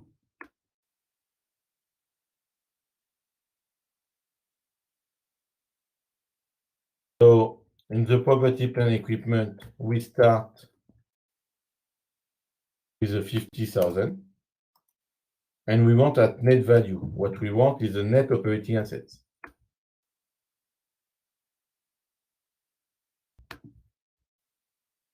So we add the two. Property, plant, equipment at net value plus working capital requirement at net value. Okay.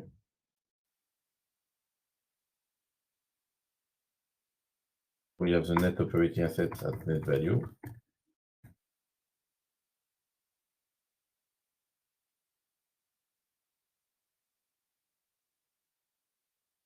So after 1 year, we take the previous one minus the D&A expense.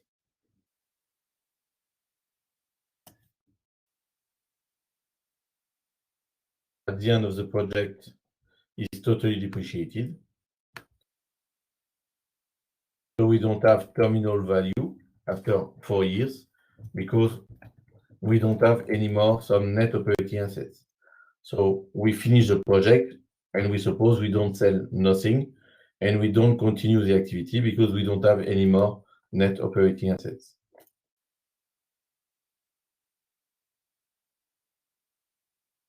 Now we can calculate the NOPAT. The NOPAT is already calculated for the free cash flow. It's here, 6,000. The opening net operating assets at the beginning of the year 1 is 60. So we can calculate the return on net operating assets or ROCE without financial assets for the first year. So we expect 10% on the project. We can do the same for the other years.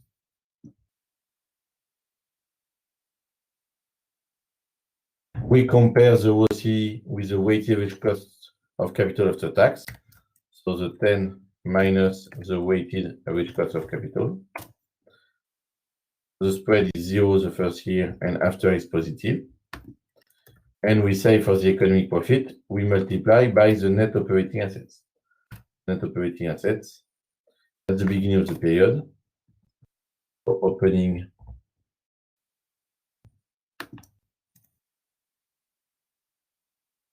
net operating assets.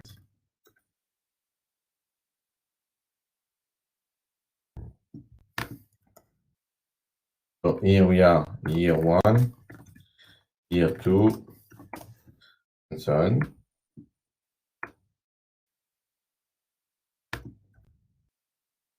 So the economic profit is a spread multiplied by the opening net operating assets.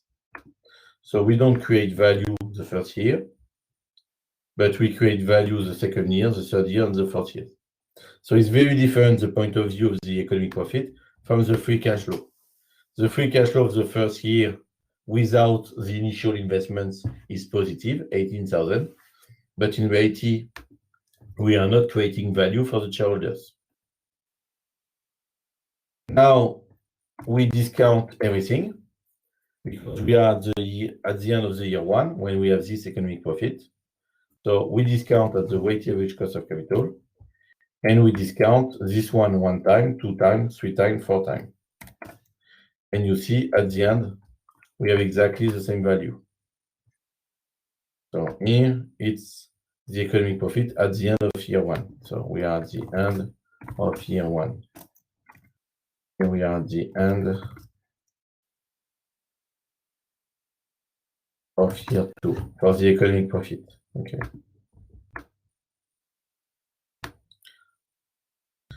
Here is the annual economic profit.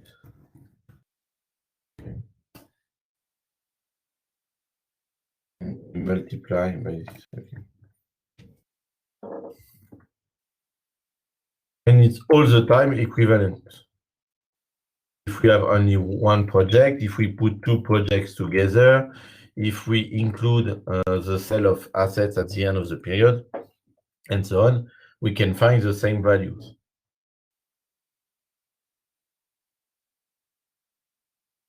So when we manage the return on equity and the cost of equity, or when we manage the ROCE and the weighted average cost of capital, in fact, behind this, we are managing also the free cash flow. So in the company, when we try to increase the economic profits, in reality, what we try to increase is the free cash flow. Is equivalent for a duration of one project. So it's another way to manage the cash through the economic profits. The economic profits, it means you manage the operating profit, you manage your long-term investments, you manage the short-term investments with a working capital requirement, and you manage the financing aspects with the weighted average cost of capital.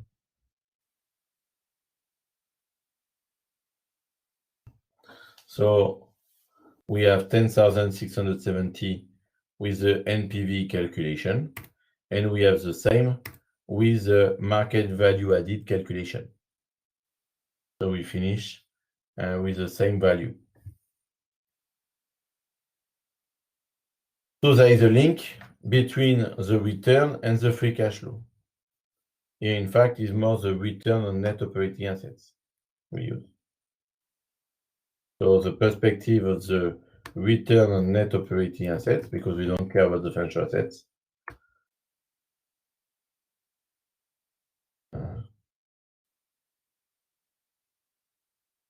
So here we are interested by the net operating assets with the average net operating assets.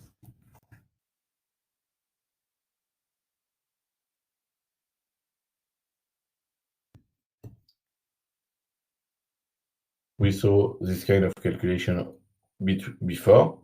In reality, if we look at what we use for the calculation of the free cash flow and what we use for the calculation of the creation of value, the value creation, we use the same terms. So it's why at the end we finish with the same values. The 2 cases we use the DNA, but here with the DNA is because we reduce the value of the net operating assets. We have the change in operating working capital and the net capex. We have the effect here because we increase or we decrease the net operating assets. And in the 2 cases, we have the no part. So at the end, in reality, we use the same numbers.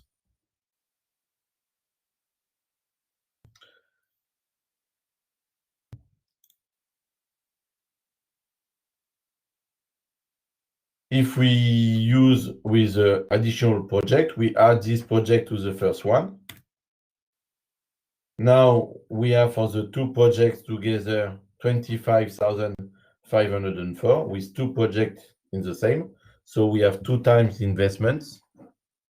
We have investments at the beginning of the project, after the end of the year one. So we include several projects in one, several investments in one, and we sell some assets. In this calculation and this calculation with the 2 projects and the value creation, we finish exactly with the same value. So all the time, the NPV and the discounted economic profits will give you the same values.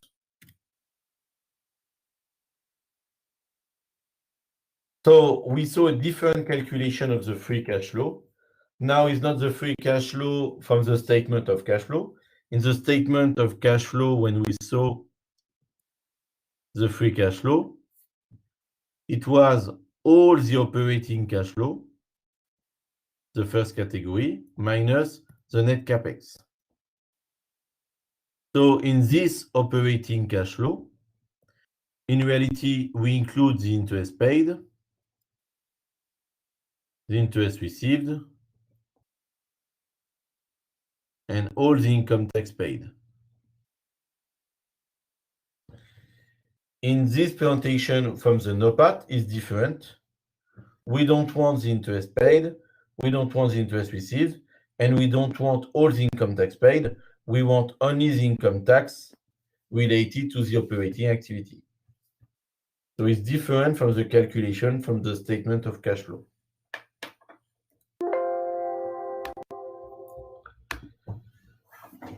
So now this free cash flow is only for the operating activity. So it's only related to operating profit and from the investing activity because of the net capex. So we can include the income tax at this level and this level. So related to operating activity, related to investing activity. So I can put net capital expenditure, investments minus divestments.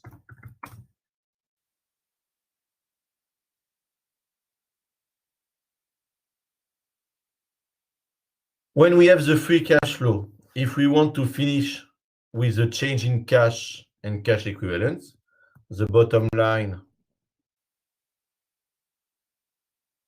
of the statement of cash flows,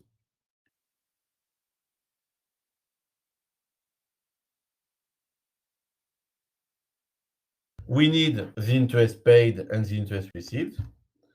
We need the income tax related to financing activity and investing activities because of the financial assets.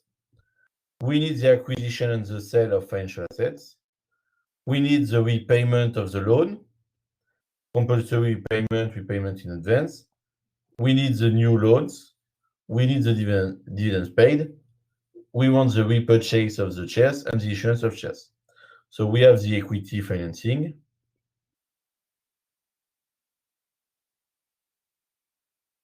We have the debt financing. We have one part from the investing cash flows. And we have the rest of the impact of the cash impact of the P&L.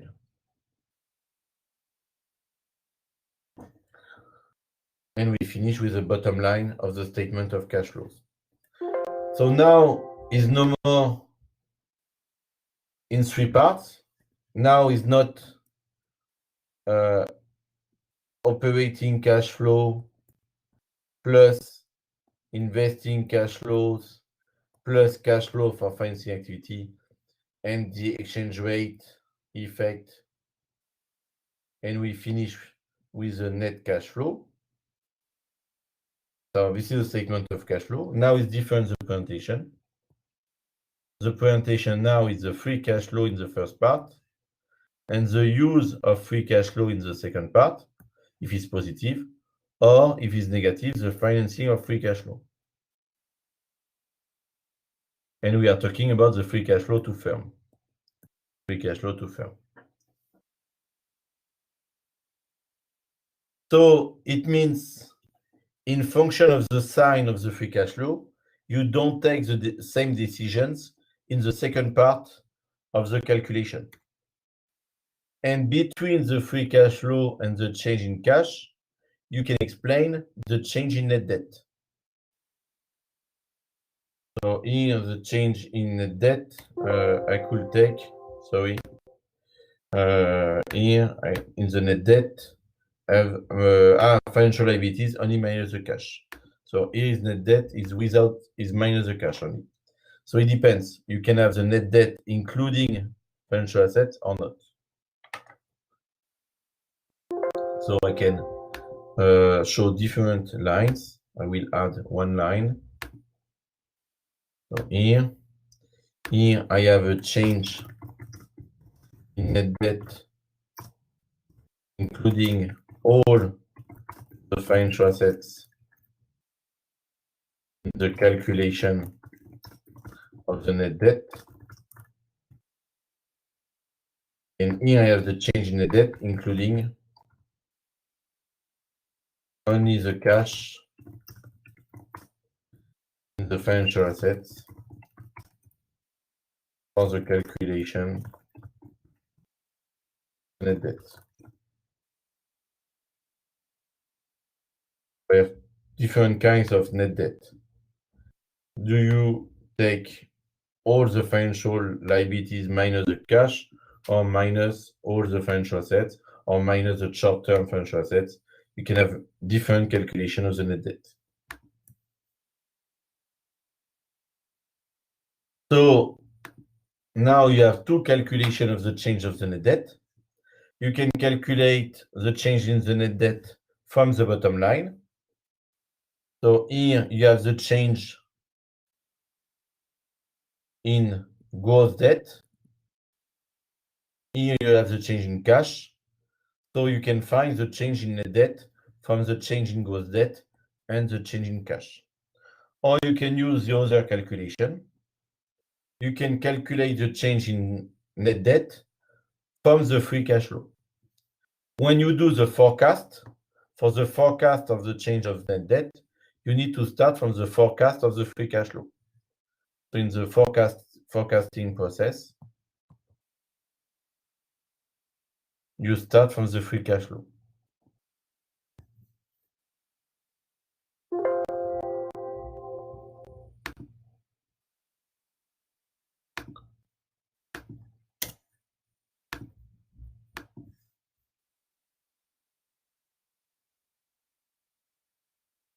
So now, in function of the sign, we say we don't take the same decision in the second part. If we have a positive free cash flow, now what we can do is to have some acquisition of financial assets. Because you have too much cash, you are creating a lot of cash, and with the cash, you don't receive interest or very small interest. With the financial assets, we can have better interest, or you can have dividends. So because you have a positive free cash flow, you decide of the acquisition of financial assets. You can decide to pay in advance some loans in order to reduce your gross debt and the net debt. You can decide to distribute some dividends. You can decide to repurchase your own shares. And you can decide to increase your cash because you need the cash for the next period. If the free cash flow is negative, now the decisions are totally different. If your free cash flow are negative, maybe you need to sell some financial assets in order to finance the negative free cash flow. You can need new debt in order to finance the negative free cash flow. Normally, you don't distribute dividends. Maybe you will issue some shares in order to finance the negative free cash flow. And if you have a lot of cash at the beginning of the period, maybe you will reduce your cash in order to finance the negative free cash flow. So the decisions are totally different in function of the positive or negative free cash flow. So the second part of the calculation of the change in cash is in function of the first part. In function of the sign of the free cash flow, we take different decisions in terms of investing in financial assets, in terms of the financing activity.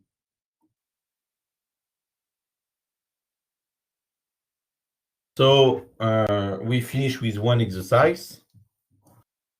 We will forecast the free cash flow for the year 2021. Do we have time for this? I check the time. we can try. Maybe we can take 5 or 10 minutes more because I had a problem with internet. So maybe we use more time now in order to compensate the 10 minutes I lost with the problem of internet. So we want to forecast the free cash flow. We know that in 2020, the sales revenue was 15 million. In 2020, the operating working capital represented 50% of the sales, including some non-cash expense. The operating fixed cost was 40% of the sales, including some depreciation expense. Here, the capital employed in RAT is just net operating assets. Okay, so I can replace. Here we just have net operating assets. We don't have the cash and the financial assets.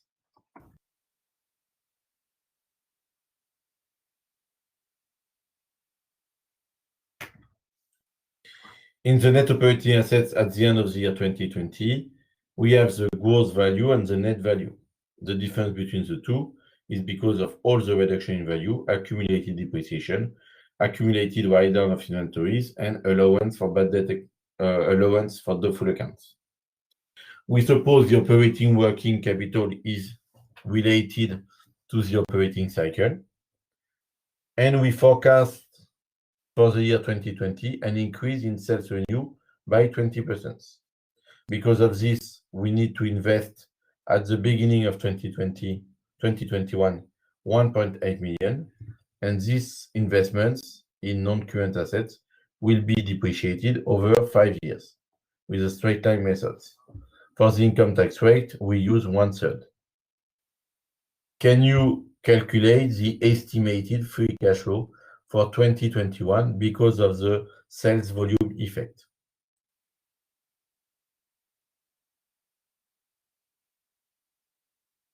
So we need first to calculate the operating profit. From the operating profit, we need now the NOPAT. From the NOPAT, we eliminate the non-cash expense and revenue. We need the change in working capital requirement, and we need the net capex.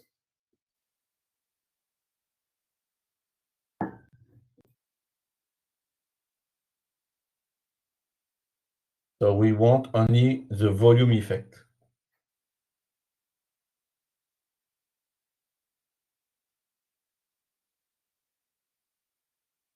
And tell me when you have the answer, the value.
So why I precise the operating working capital is exclusively related to operating cycle? It's in order to say when we increase the sales revenue by 20%, we suppose we increase the operating working capital also by 20%.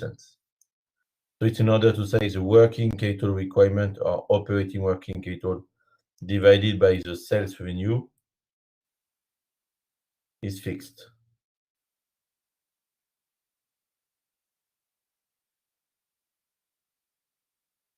Because if you have in your operating working capital some accrued interest payable, accrued interest receivable, is not related to the operating cycle. So this one is fixed. The value is fixed. So the ratio is not fixed because you don't change the accrued interest payable, the accrued interest receivable, or the account receivable from clients of non-current assets, or the accounts payable from suppliers of non-current assets in function of the operating cycle. So because we increase the sales revenue by 20%, we suppose we increase the working capital requirement also by 20%. So the question is, what do you increase by 20%? The gross value or the net value?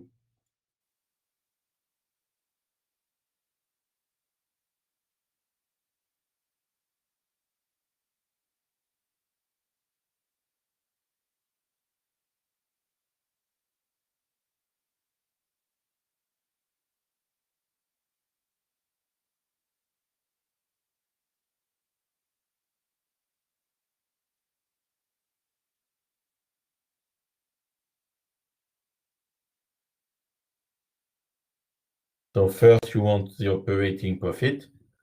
We can suppose the 50% is fixed because it's a variable cost. So when you increase your sales revenue, you will increase the variable cost. So from 15 now, we will have 18 million in 2021. We increase by 20%. And we continue to have 50%. So now the variable cost is 9 million. So it means you keep the 50%. 50% of 18 million. For the operating fixed cost, the 40% is not fixed because the percentage is the fixed cost divided by the sales revenue. If you increase by 20%, but you don't have a volume effect on the fixed cost, it means you don't increase the fixed cost. So of course, you are decreasing the ratio. So if you want to use the 40%, what is fixed is 40% of 15 million. The amount is fixed. So we can continue with this one. And we need to add the depreciation expense because of the new investments. So 1.8 million divided by 5. So we suppose this part is variable, but is said because we say it's a part of the variable cost. So bad debt expense less the new write down of inventory divided by sales revenue is fixed, and it's a variable cost. We don't have previous property, plant, equipment totally depreciated, so we continue with the same depreciation, and we add the new depreciation because of the new investments. And we suppose the operating working capital or working capital requirement divided by sales is supposed to be fixed. So when we increase by 20% the sales volume, we increase also the operating working capital by 20%. So it means we don't change the credit terms, we don't change the policy in terms of inventories, and all will change because of the volume effect. So now the calculation of the free cash flow. 18 million in the sales revenue because of the increase in sales volume. We continue to have 50% for the operating variable cost. It means we increase the variable cost also by 20%. For the fixed cost, we keep the same fixed cost here than in 2020. So we continue to suppose we have the same depreciation, the same cash fixed cost than in 2020, and we had the effect of the investments in 2021.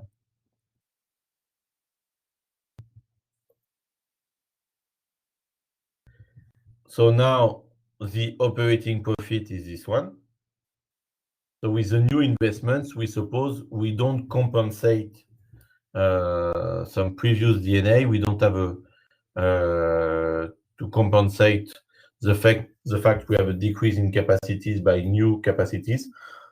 We suppose in this calculation, we directly increase all the capacities. Another calculation is to suppose that in this one, I will erase all this. Another way to calculate is to say, in the 1.8 million, we have two parts. One part is in order to compensate the D&A expense, the 1/4 of the fixed cost, in order to maintain the same capacities. So here, it's a net capex equal to this. It's in order to maintain the same capacities, and the rest, it's in order to increase the capacities. So it could be also possible to calculate in a different way. So 40% divided by 4 multiplied by 15 million. So we can say it's 10%, so it's 1.5 million. So in reality, when we invest 1.8, we compensate for the 1.5 in order to say keep the same capacities, and the increase in capacities is only because of the 300,000. So it's another way to interpret the investments. So it's possible also to consider this solution. It depends on the business model of the company. Is it a situation the company considers the D&A, it's a real reduction in capacities? And in this case, when we have investments, we have to think about the fact we have to compensate the reduction in capacities before considering we are increasing the capacity with the rest. So now we can calculate the NOPAT. It's the operating profit after tax. In this situation, we eliminate in the non-cash expense only the depreciation expense. If we do that, we need the change in net value. And after, we have the net capex. Another way to calculate, so here, it's the change in the net value directly from the 1 million. So here, what we take is 1 million. We consider this one will increase by 20%. So now we have 1.2 million because of the increase of by 20%. So multiply by 1 plus 20%. We have now 1.2. The increase by 20% of this one is equivalent to say, so here is equal to this one minus this one minus this one. So it's equivalent to say we increase by 20% this one, and we increase by 20% this one. So you can take directly the increase in the net value, or you can take the increase in the gross value and the increase in the accumulated write down on allowance for the full accounts. So the other way to calculate the same value, 1.62 million, is to say, now I want all the non-cash expense and I want the gross value. So I take all the non-cash expense and I take the increase in at gross value.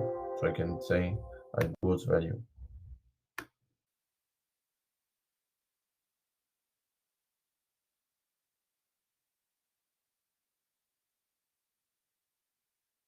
So now the increase in the write down of inventories and allowance for the full account, the full accounts are here. It's in plus because I eliminate. But now what I consider as negative is not just the 1 million, but the 1.2 million. So it's equivalent to say I do plus 200,000 multiplied by 20% in the step 1, and I do minus 1.2 million multiplied by 20% in the step 2. This is the situation in this presentation. And in the first presentation, I do nothing in the step 1. And in the step 2, I take directly minus the 1 million multiplied by 20%. So in the previous presentation, it was on the calculation on the left. In this calculation, it's in the presentation we have on the right. At the end, we finish with the same free cash flow. And now from the free cash flow, we have the forecast about what do we do with the free cash flow. So after we have the net operating assets equal to 7,800,000, this one plus this one. Now we have the financing of the net operating assets. So here we have the, in reality, is more the financing of the net operating assets.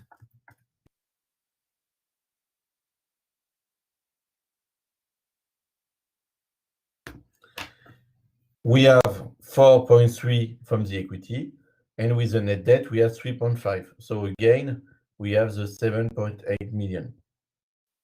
In the net debt, we have all the debts minus the cash and cash equivalents.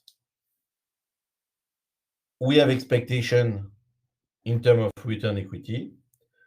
We have the dividends payout ratio. So from the return on equity, expected return equity, so it's the cost of debt, the cost of equity, cost of equity. So from the 60% and the 50%, what we can do, return on equity is net profit divided by equity, and cash is a cash dividend payout ratio. It's the cash dividends divided by the net profit. So if we multiply the 50% by the 16%, we finish with the cash dividends divided by equity. So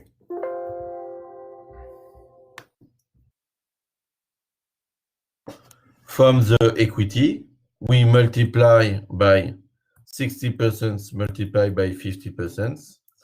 This is the dividends we have to distribute in 2021. So we have to distribute the equivalent of 8% of the equity. So now, and we have the interest rate for the long-term debt.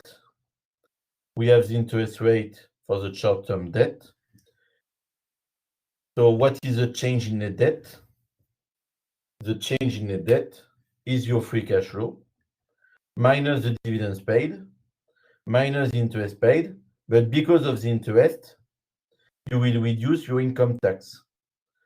So you save some income tax thanks to that. So you include the reduction in income tax. So the decrease in the debt is 1,128,000. What do you do in terms of reduction in the debt? You have the annual repayment, 500. You decided to repay the short-term debt, and with the rest, you can decide to increase your cash. You can decide to purchase some financial assets, acquisition of marketable securities.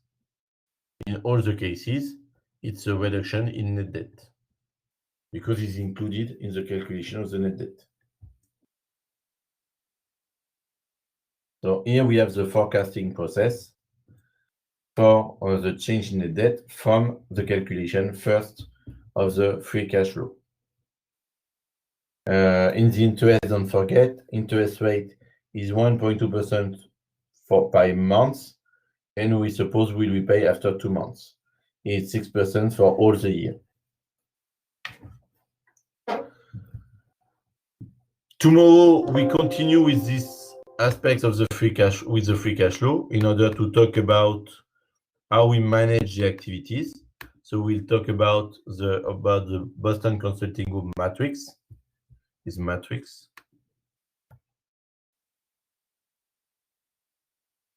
So when we manage the activity of the company, generally we manage the free cash flows. We continue after with how to manage the cash flow through how we manage operating working capital and how we manage the potential operating cash flow. We have one exercise tomorrow about how we can find the sales revenue needed for a target operating profit. So it's after here.